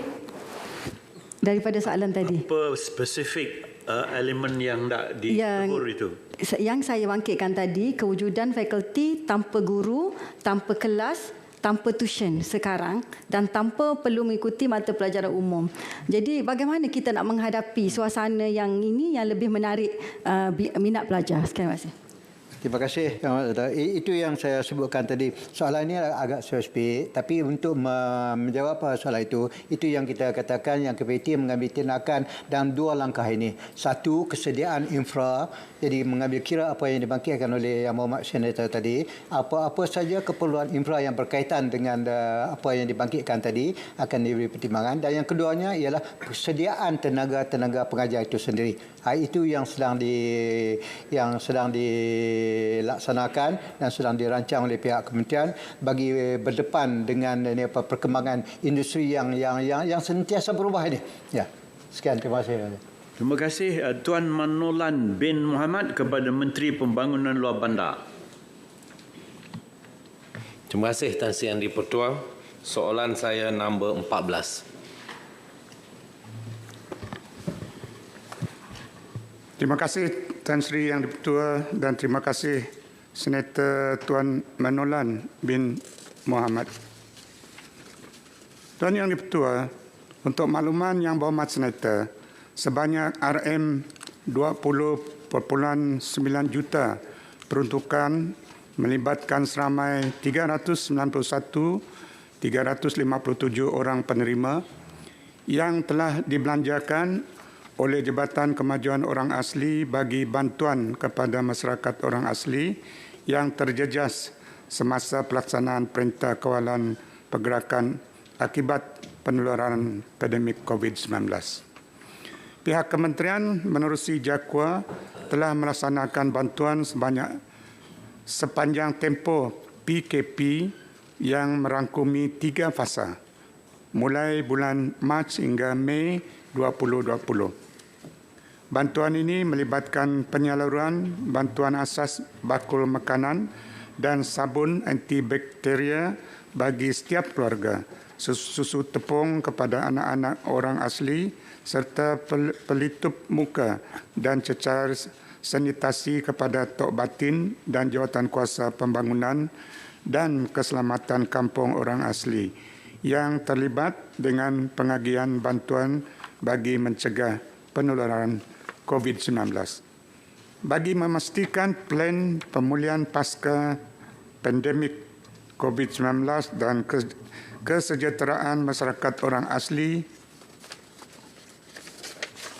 terjamin, sebanyak RM2 juta diperuntukkan oleh JAKWA kepada usahawan orang asli pada tahun 2020. Peruntukan ini digunakan untuk pemberian grant bantuan kepada usahawan orang asli dan koperasi orang asli dari segi peralatan, premis dan program. Tambahan kepada itu, Kementerian Pembangunan Luar Bandar turut membantu JAKWA dalam pelaksanaan program-program usahawan termasuk usahawan orang asli pasca COVID-19. Di antara program pasca COVID-19 yang dilaksanakan oleh KPLB adalah seperti program Desa Mall, di mana produk-produk usahawan orang asli akan dipasarkan dalam platform digital melalui bantuan kementerian atau jabatan. Selain itu, program Rural Business Outlet RBO yang dilaksanakan oleh KPLB turut dipanjangkan kepada usahawan orang asli bagi memastikan manfaat program turut dinikmati oleh usahawan orang asli. Sekian, terima kasih. Terima kasih Tan Sri Yang Di-Pertua. Terima kasih Timbalan Menteri. Cuma saya mau pencerahan daripada Timbalan Menteri berkenaan dengan peruntukan 20.9 juta tadi. Penerima ada 390,000 orang. Jadi sedangkan penduduk orang asli sekitar dalam 280 orang. Jadi saya nak tahu bagaimana orang itu lebih ramai daripada jumlah penerima lebih ramai daripada jumlah populasi orang asli. Dan soalan saya seterusnya adalah berkenaan dengan minta maaf Tan Sri, berkenaan dengan apakah dana ataupun sumbangan bantuan yang boleh diberikan kepada orang asli. Yang Menteri sebut tadi adalah kepada usahawan dan koperasi orang asli. Tapi soalan saya di sini lebih tertumpu kepada yang telah dibuang kerja, yang tidak bekerja, dan kebanyakan ramai orang asli ini yang bekerja hanya mendapat upah harian, bayaran harian, tetapi mereka diberhenti kerja dan mereka bekerja biasanya bukan direct daripada syarikat tersebut, tetapi mereka bekerja daripada company yang mengambil upah daripada syarikat tersebut. Jadi mereka tidak ada EPF dan sebagainya, dan mereka ramai yang mengambil upah seperti bekerja housekeeping di hotel, cleaner dan sebagainya. Soalan yang berhormat. Jadi soalan saya, bagaimana pihak kementerian untuk mengenal pasti masyarakat orang asli ini yang diberhentikan kerja, dan bagaimana untuk mereka ditempatkan di syarikat-syarikat yang berpadanan dengan kemahiran mereka. Sekian, terima kasih. Terima kasih Senator di atas soalan tambahan. Bagi pihak Kementerian KPLB dan agensi di bawahnya JAKWA, seperti JAKWA, memang pun kita dalam keadaan sekarang ini ingin membantu pihak-pihak yang terkesan dengan COVID ini dengan pelbagai usaha, khususnya bagi mereka yang diberhenti kerja ini. Apa yang pihak KPLB dan JAKWA ingin lakukan iaitu untuk memberi kursus dan latihan kepada golongan ini supaya mereka akan dapat apabila mendapat kursus dan latihan bolehlah mencari kerja di mana-mana. Tidak semestinya pihak KPLB yang mencari ataupun secara direct membantu mereka ini. Dengan adanya kursus dan latihan ini, dan mereka boleh mencari kerja di mana-mana selain daripada mendapat bantuan seperti apa yang saya sebutkan tadi, bantuan dari segi keusahawanan dan lain-lain. Di bawah kementerian juga agensi yang mempunyai program-program yang dapat membantu khususnya masyarakat orang asli adalah seperti MARA, Infra dan banyak lagi. Dan saya rasa ini akan kita lakukan. Baik, terima kasih. Tuan Bala Subramaniam, anak lelaki Naciapen, kepada Menteri Pembangunan Usahawan dan Koperasi.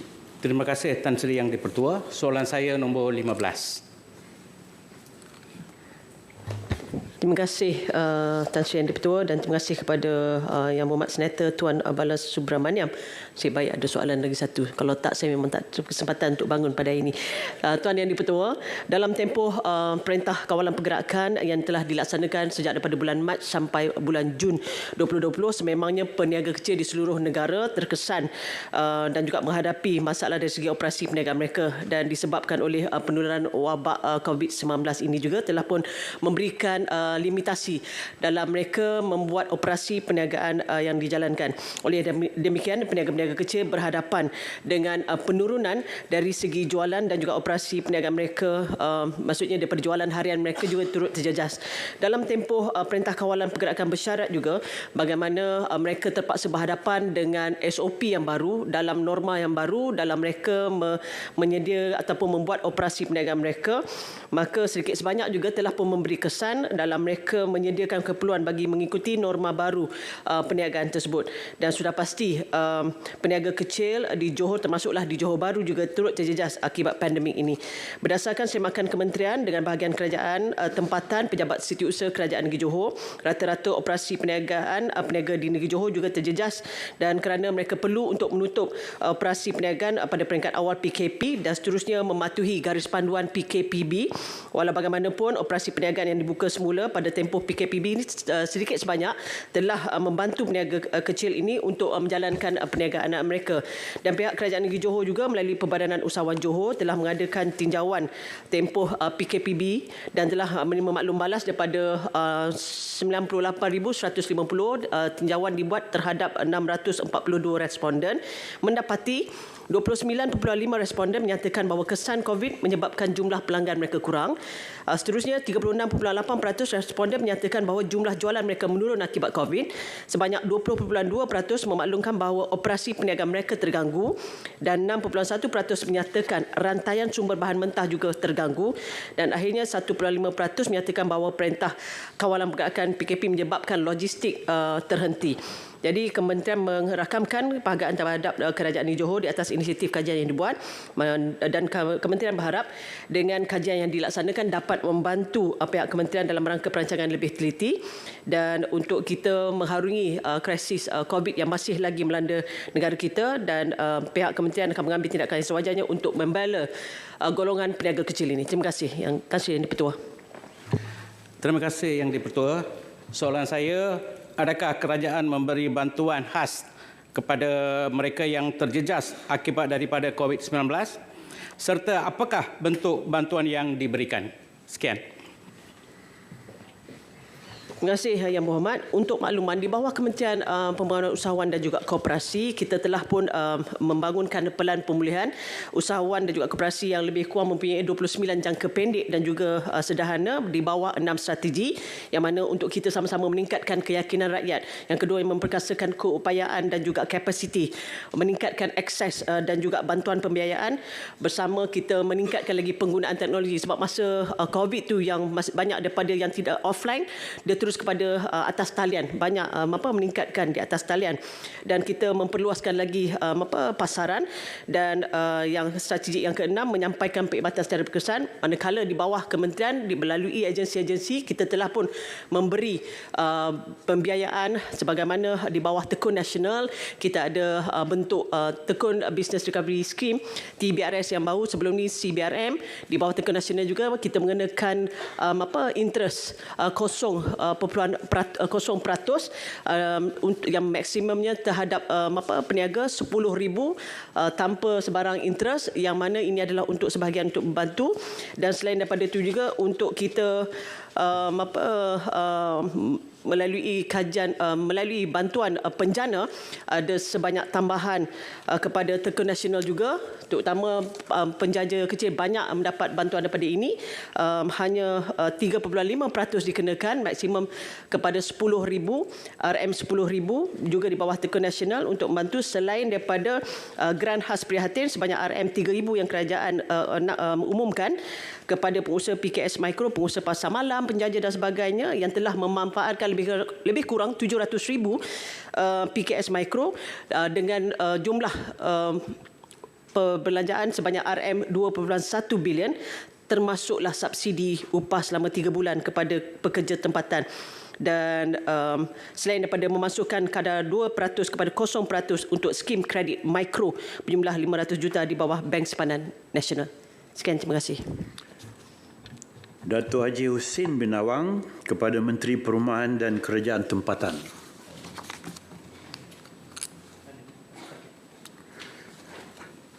Yang berbahagia Setiausaha Dewan menyatakan beliau uzur, jadi kita tidak meneruskan soalan yang berhormat terus kepada Tuan Liu Chin Tong kepada Menteri Kesihatan. Tan Sri Yang di-Pertua, soalan saya soalan 17. Terima kasih. Terima kasih Yang Berhormat. Tuan Yang di-Pertua, Kementerian Kesihatan Malaysia dan Kementerian Perdagangan Dalam Negeri dan Hal Ehwal Pengguna telah bekerjasama sejak tahun 2018 melibatkan pemberian kuasa kepada Kementerian Kesihatan Malaysia untuk melaksanakan kawalan harga ubat di bawah Akta Kawalan Harga dan Anti Pencancutan 2019 dan mekanisme harga yang dicadangkan sesuai dilaksanakan di Malaysia dalam meringankan beban rakyat adalah penetapan harga siling pada dua peringkat, iaitu peringkat harga borong dan harga runcit. Penetapan harga borong siling dibuat berdasarkan pembandingan harga rujukan eksternal atau ERP, iaitu perbandingan harga dengan negara-negara Commonwealth, negara serantau dan negara yang mempunyai keluaran dalam negara kasar (KDNK) yang hampir sama digunakan sebagai tanda aras dan rundingan. Ianya bagi memastikan harga ubat di Malaysia adalah setaraf dengan negara-negara berpendapatan menengah atas ataupun upper middle income dengan izin upper middle income country yang lain dan tidak melebihi harga ubat di negara-negara berpendapatan tinggi ataupun high income country. Seterusnya penetapan harga runcit siling yang ditentukan berdasarkan aras tokokan secara regresif ataupun regressive markup mengikut harga borong siling. Terima kasih. Terima kasih Timbalan Menteri Tan Sri Yang di-Pertua. Sejauh manakah usaha KKM dalam melaksanakan ketelusan harga ubat bagi memastikan pengguna mendapat harga berpatutan, termasuk ketelusan mengenai kos kajian dan penyelidikan R&D seperti yang dicadangkan oleh 72nd World Health Assembly WHA pada Jun 2019 serta plan strategik kerajaan membendung isu kenaikan harga ubatan. Terima kasih. Datuk Yang-Pertua, Kementerian Kesihatan memang mengawal dan memastikan harga perolehan ubat adalah rendah untuk sektor awam menerusi prosedur, garis panduan dan arahan yang ditetapkan oleh Kementerian Kewangan, iaitu perolehan secara tender, terbuka, konsesi, sebuah harga dan pembelian terus. Kita juga melaksanakan perolehan secara pukar. Kita membeli in bulk bagi ubat-ubat di antara untuk hospital-hospital kita, lebih-lebih lagi untuk hospital universiti, hospital tentera dan juga Kementerian Pertahanan Malaysia.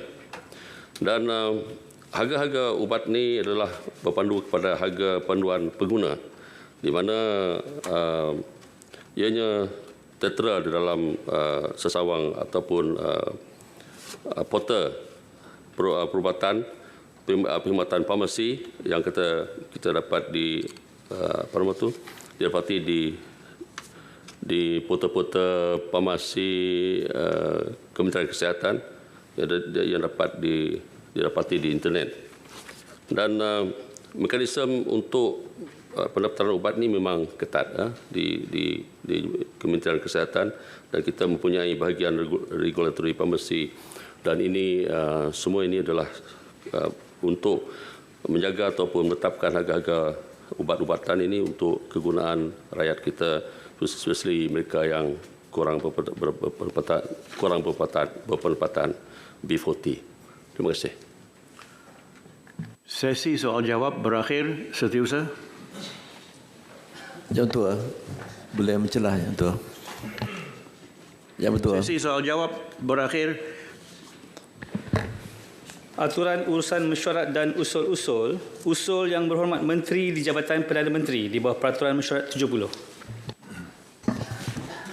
Silakan. Assalamualaikum warahmatullahi wabarakatuh dan salam sejahtera. Tan Sri Yang Di-Pertua, sebelum saya mengemukakan usul pada pagi ini, izinkan saya untuk bercakap sedikit, Tan Yang Di-Pertua. Utamanya apabila ini adalah kali pertama saya hadir ke Dewan ini selepas saya mengemukakan usul untuk melantik Yang Berhormat Tan Sri sebagai Yang Di-Pertua Dewan Negara pada tarikh yang lepas. Bagi pihak kerajaan, terutamanya saya mengucapkan tahniah pada Tan Sri. Terima kasih Yang Berhormat. Dan pihak kerajaan merasakan bahawa Tan Sri adalah seorang yang paling layak untuk mengendalikan Dewan Yang Mulia ini dengan pengalaman-pengalaman. Kalau sedikit yang dapat saya buat kajian sedikit, Yang Berhormat Tan Sri telah menjadi wakil rakyat sejak tahun 1978 ya, sebagai 74 lagi. Ya, lebih awal lagi. Dah usang Yang Berhormat. Ya, yang menjadi Menteri Besar Negeri Sembilan 78 ya. Saya. Sehingga 82. Betul. Dan Menteri Kabinet bermula tahun 82 sehingga terakhirnya 2009 saya difahamkan. 2013. 2013 Menteri Luar Negeri. Terima kasih. Ini lebih advance daripada saya. Sebagaimana pepatah Melayu kata, belut pulang ke lumpur, ikan pulang ke lubuk. Inilah ibarat Tan Sri. Dan juga kerajaan merasakan Tan Sri seorang yang arif dengan perkara yang dirundingkan, seorang yang rajin. Ada PhD sejak tahun 1994 ya Tan Sri? 91 lagi. Lagi advance. Nah, kajian saya tidak begitu advance. Dengan satu tesis yang bertajuk Freedom Under Executive Power in Malaysia, a study of executive supremacy. Saya rasa begitulah lebih kurang. Benar Yang Berhormat. Terima kasih lah rekod tu ada. Jadi pepatah Melayu kata belum disuruh sudah pergi, belum dipanggil sudah datang. Itulah ibarat Tan Sri. Terima kasih. Terima kasih banyak. Tuan Yang Di-Pertua, mengikut peruntukan Peraturan Mesyuarat 70, Peraturan Mesyuarat Dewan Negara, saya mohon mencadangkan supaya ahli-ahli Yang Berhormat berikut. Pertama, Yang Berhormat Senator Tan Sri Datuk Seri Utama Dr. Rais Yatim, Yang Di-Pertua Dewan Negara, dilantik menjadi pengerusi kepada Jawatankuasa Pemilih. Yang Berhormat Senator Datuk Seri Haji Abdul Halim bin Haji Abdul Samad, Timbalan Yang Di-Pertua Dewan Negara. Yang Berhormat Senator Tuan Haji Idris bin Ahmad, Yang Berhormat Senator Puan Susan Kimrai Anding, dan yang kelima Yang Berhormat Senator Puan Lim Hui Ying dilantik menjadi ahli Jawatankuasa Pemilih di bawah Peraturan Mesyuarat 70 untuk tempoh penggal ketiga Parlimen ke-14 dan selaras dengan peruntukan Peraturan Mesyuarat 72, Majlis Mesyuarat dengan ini memberi kuasa kepada Jawatankuasa Pemilih memanggil orang hadir di hadapannya serta meminta dikeluarkan surat-surat. Demikianlah usul yang ingin saya kemukakan. Tan Sri Yang Di-Pertua, terima kasih. Diucapkan terima kasih penyokong. Saya menyokong usul yang dibacakan tadi oleh Yang Berhormat Menteri. Mohon terima kasih. Ahli-ahli Yang Berhormat, masalah sekarang ialah usul Yang Berhormat Menteri di Jabatan Perdana Menteri.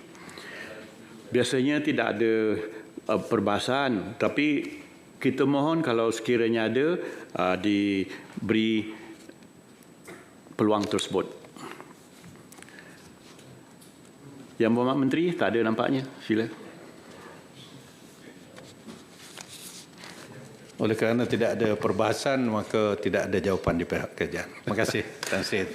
Oleh kerana tak ada jawapan, apa yang dimukadimahkan oleh Yang Berhormat Menteri tadi, saya ambil ruang dan peluang sedikit untuk menzahirkan rasa terima kasih kepada beliau dan juga pihak-pihak yang telah pun secara ikhlas mengemukakan apa yang telah kita redai terima tempoh hari. Lantaran kita di Dewan sebegini rupa, Saya ingin merakamkan penghargaan oleh kerana Yang Berhormat Menteri datang sendiri untuk mengemukakan usul ini, apatah lagi beliau sebagai pengendali antara kerajaan dengan Dewan Yang Mulia ini. Kami di sini insya-Allah akan terus menghargai dan menerima apa-apa pandangan dari Yang Berhormat Menteri agar urusan bina negara kita dapat diteruskan. Ahli-ahli yang berhormat, sekarang saya kemukakan masalah kepada majlis bagi diputuskan.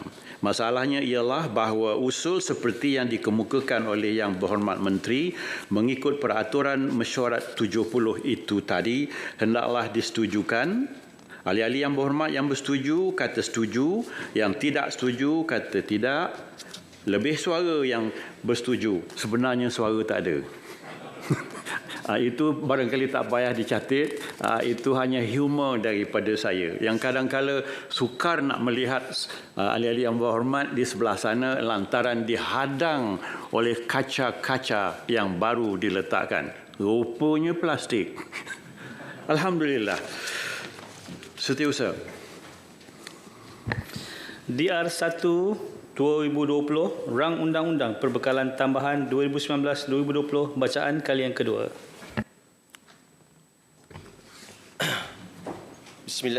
Bismillahirrahmanirrahim. Sila. Tan Sri Yang Pertua, saya mohon mencadangkan iaitu rang undang-undang bernama satu akta bagi menggunakan sejumlah wang daripada kumpulan wang disatukan untuk pembelanjaan tambahan bagi perkhidmatan tahun 2019 dan bagi memperuntukkan jumlah wang itu untuk maksud yang tertentu bagi tahun itu dibacakan kali kedua sekarang. Tan Sri Yang Pertua, peruntukan tambahan perbelanjaan mengurus pertama tahun 2019 ini dibentangkan menurut perkara 100 dan 101 Perlembagaan Persekutuan bagi memperolehi kelulusan terhadap perbelanjaan yang tidak diperuntukkan atau diperuntukkan sepenuhnya dalam bajet 2019 yang telah diluluskan terdahulu oleh Dewan Yang Mulia ini. Anggaran perbelanjaan mengurus tambahan pertama 2019 yang dibentangkan adalah berjumlah RM7,005.7 juta untuk membayari perbelanjaan bekalan. Anggaran tambahan pembelanjaan bekalan yang dipohon untuk diluluskan di bawah Fasal 2 Rang Undang-Undang yang dibentangkan adalah sebanyak RM7,005.7 juta yang boleh diringkaskan seperti berikut. Sebanyak RM1,071.8 juta adalah untuk pindahan lebihan daripada akaun hasil disatukan 2019 ke kumpulan wang pembangunan. Pindahan ini dicas sebahagian daripada perbelanjaan di bawah maksud B12 peruntukan kepada kumpulan wang terkanun.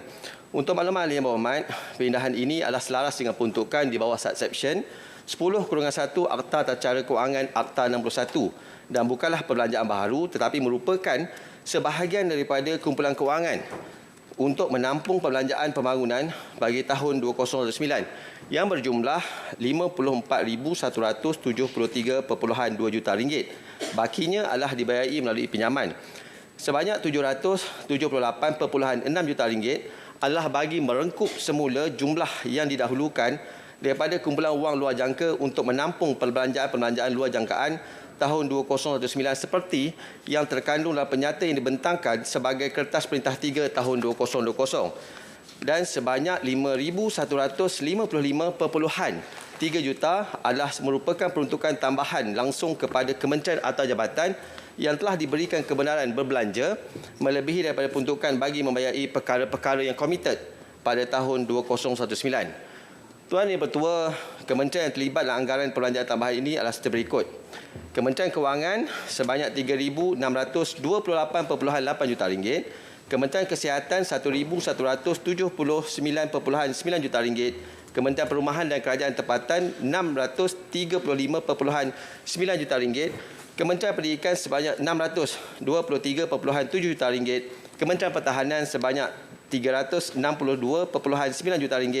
Kementerian Pertanian dan Industri Asas Tani sebanyak RM313.2 juta. Kementerian Perdagangan Antarabangsa dan Industri sebanyak RM77.1 juta. Kementerian Air, Tanah dan Sumber Asli sebanyak RM58.2 juta. Kementerian Industri Utama sebanyak RM40.3 juta. Kementerian Hal Ehwal Ekonomi sebanyak 39.4 juta ringgit, Kementerian Kerja Raya sebanyak 16.1 juta ringgit, Suruhanjaya Pilihan Raya sebanyak 15.6 juta ringgit, Kementerian Luar Negeri sebanyak 13.9 juta ringgit dan Kementerian Pengangkutan sebanyak RM50. Datuk Seri Tuan Yang Dipertua, butiran dan penjelasan lanjut mengenai peruntukan tambahan bagi anggaran perbelanjaan mengurus tambahan 2009 adalah seperti dalam penyata anggaran tambahan yang dibentangkan sebagai kertas Perintah 1 tahun 2000 dan memorandum perbendaharaan yang dibentangkan sebagai kertas Perintah 1A 2000. Datuk Seri Tuan Yang Dipertua, saya mohon mencadangkan. Ya, terima kasih Yang Berhormat. Sila ada yang Menteri Hukum. Tuan Yang Dipertua, saya menyokong. Menyokong, ya. Terima kasih ahli-ahli yang berhormat. Masalah di hadapan majlis ialah rang undang-undang bernama suatu akta bagi menggunakan sejumlah wang daripada kumpulan wang disatukan untuk perbelanjaan tambahan bagi perkhidmatan tahun 2019 dan bagi memperuntukkan jumlah wang itu untuk maksud yang tertentu bagi tahun itu. Dibacakan kali yang kedua sekarang dan terbuka untuk dibahas. Dan sila pembahas utama Yang Berhormat Senator Datuk Razali Idris. Dipersilakan. Assalamualaikum warahmatullahi wabarakatuh. Salam sejahtera. Bismillahirrahmanirrahim. Terima kasih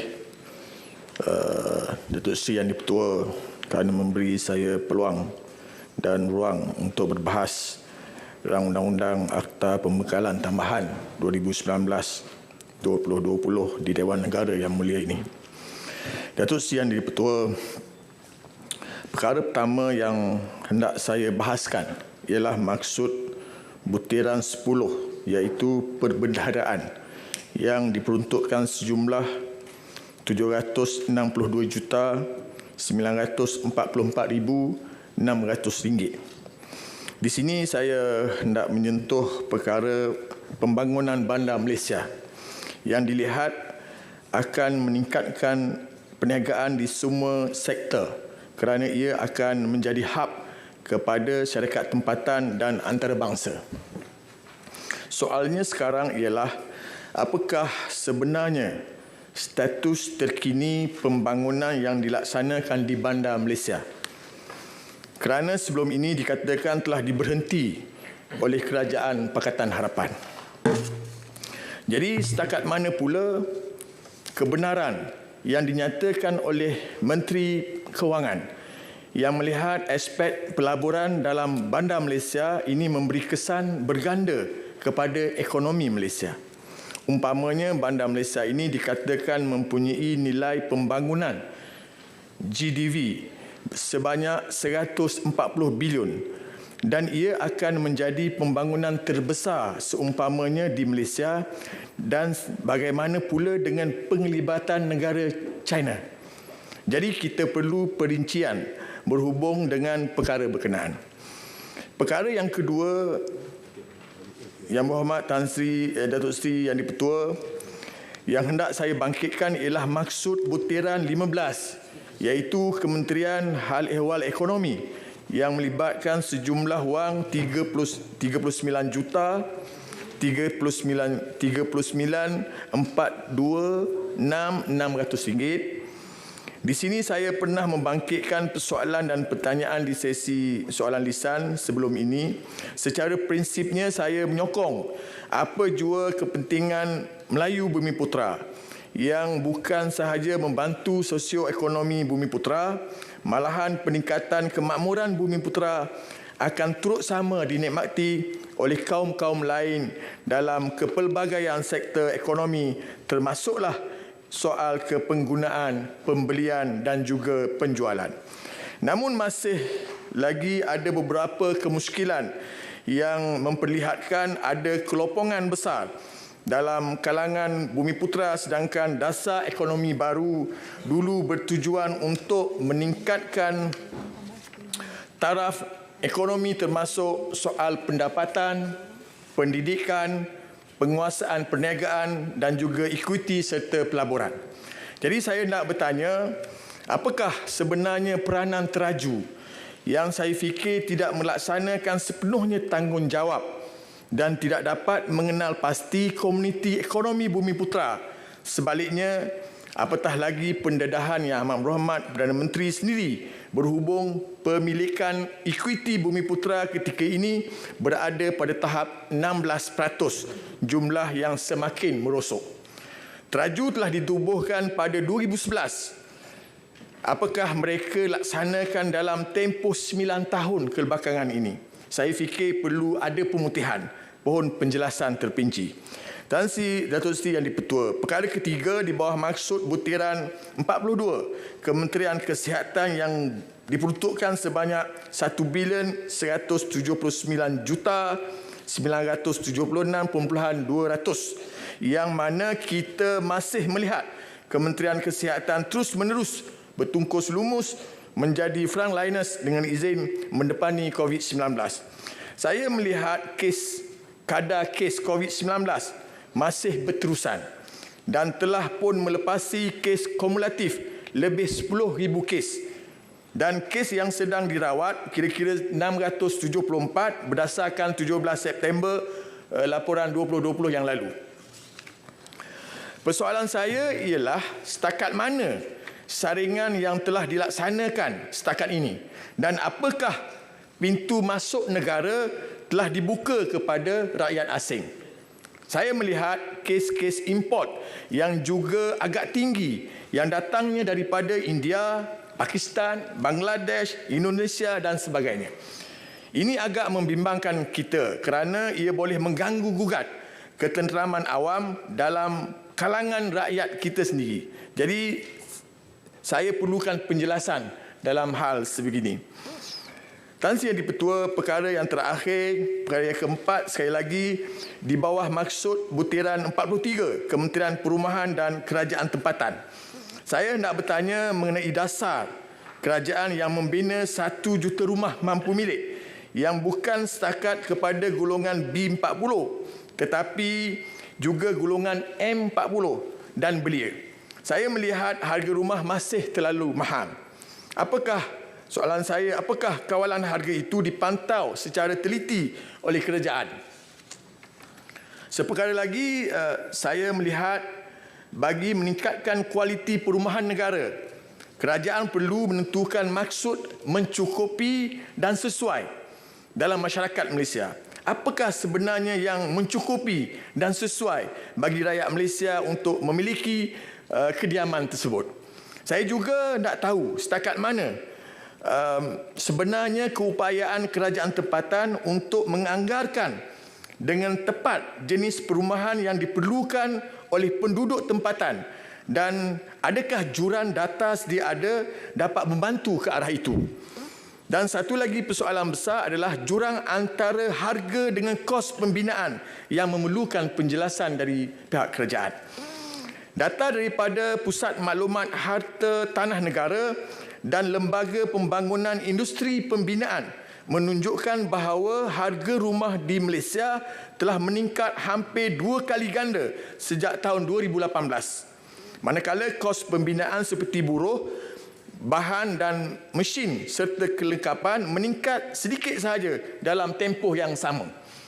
Peningkatan harga dan kos ini tidak seimbang, menunjukkan terdapatnya peningkatan sama ada dalam margin keuntungan dengan izin, harga tanah atau kos kawaselia.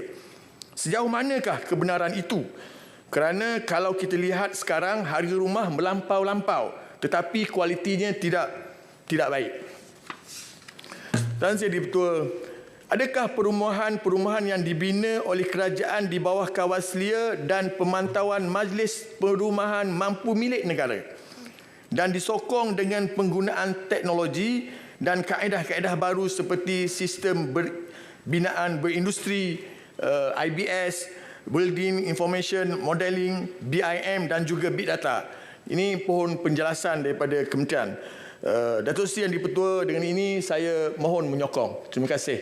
Terima kasih Yang Berhormat Senator Datuk Razali Idris yang bercakap lebih kurang 12 minit, padat dan bagus. Dan minta kerjasama ala-ala Yang Berhormat iaitu untuk bercakap kalau boleh 10 minit tiap-tiap soalan. Sebab ramai nak bercakap ya.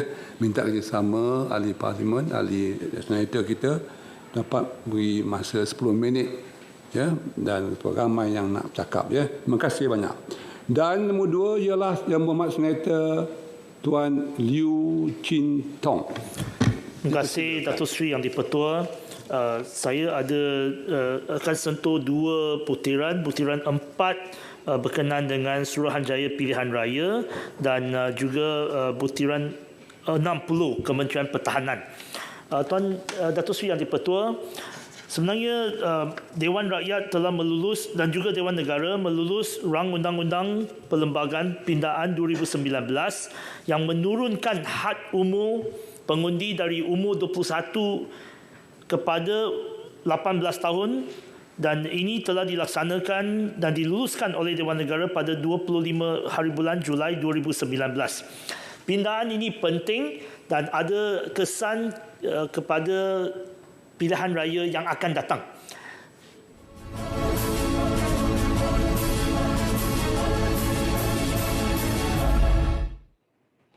Pertanyaan bagi jawab lisan hari ini berakhir pada soalan ke-17 yang diajukan oleh Senator Liu Chin Tong yang meminta Menteri Kesihatan menyatakan apakah pihak kementerian akan menggunakan harga rujukan eksternal HRP dalam memastikan harga ubatan setimpal dan tidak melebihi tanda aras negara-negara tertentu. Sejauh manakah Kementerian Kesihatan bekerjasama dengan KPDNHEP untuk menentukan paras harga siling bekalan ubat-ubatan untuk meringankan beban rakyat.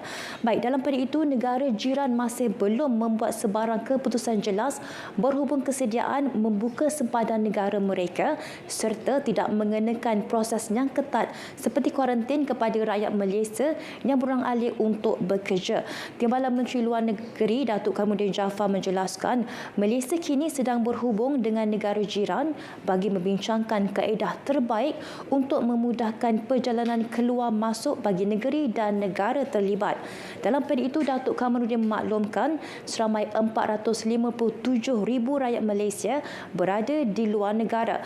Bagaimanapun, angka sebenar tidak dapat dimuktamadkan memandangkan ada segelintir rakyat yang tidak berdaftar dengan perwakilan Malaysia untuk berada di luar negara.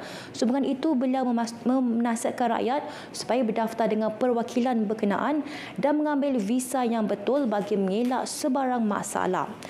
Baik, selain itu, dakwaan yang menyatakan pihak kastam memilih kasih ketika melakukan pemeriksaan kenderaan iaitu tidak memeriksa kenderaan awam dari Thailand tetapi memeriksa sepenuhnya kenderaan dari Malaysia adalah tidak benar. Perkara berkenaan disangka Timbalan Menteri Kewangan II Muhammad Shahar Abdullah yang menjelaskan pihak kastam melaksanakan tugas berkenaan terhadap semua kenderaan yang melalui pintu masuk dan keluar sempadan tanpa sebarang pengecualian. Mengulas lanjut, operasi khas, operasi berkala dan pemeriksaan mengejut dilakukan dari masa ke semasa bersama PDRM berdasarkan maklumat risikan dan maklumat awam. Muhammad Shahar memberi jaminan Jabatan Kastam Diraja Malaysia komited memastikan misi jabatan dalam memungut hasil dan memberi fasiliti perdagangan melalui penguatkuasaan dan pematuhan undang-undang dapat dilaksana pada tahap tertinggi. Baik, bilangan doktor di sektor awam perlu ditingkatkan bagi memenuhi keperluan perkhidmatan kesihatan semasa dan akan datang. Timbalan Menteri Kesihatan II, Datuk Aaron Agu Dagang berkata, akses kepada latihan kebakaran juga akan diberi kepada doktor bagi memastikan bidang kepakaran dapat lebih berkembang. Jelas beliau, sehingga 30 Jun lepas, 33,536 pegawai perubatan tetap berkhidmat dengan kerajaan. Baik, telur ayam yang didakwa tiruan atau beras yang dikatakan plastik disiasat Kementerian Perdagangan Dalam Negeri dan elah pengguna dengan kerjasama Jabatan Kimia Malaysia di bawah Akta Perihal Dagangan Seksyen 5 dan 6. Menurut Datuk Alexander Nathalinggi iaitu Menteri KP dan SHIPI, peranan dan kerjasama dengan Jabatan Kimia Malaysia adalah penting dalam memastikan kesahihan sesuatu kandungan makanan tersebut.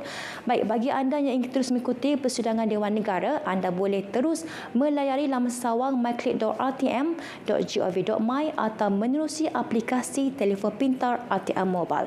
Sekian sahaja langsung dari Parlimen, saya Syamira Sufri. Salam hormat.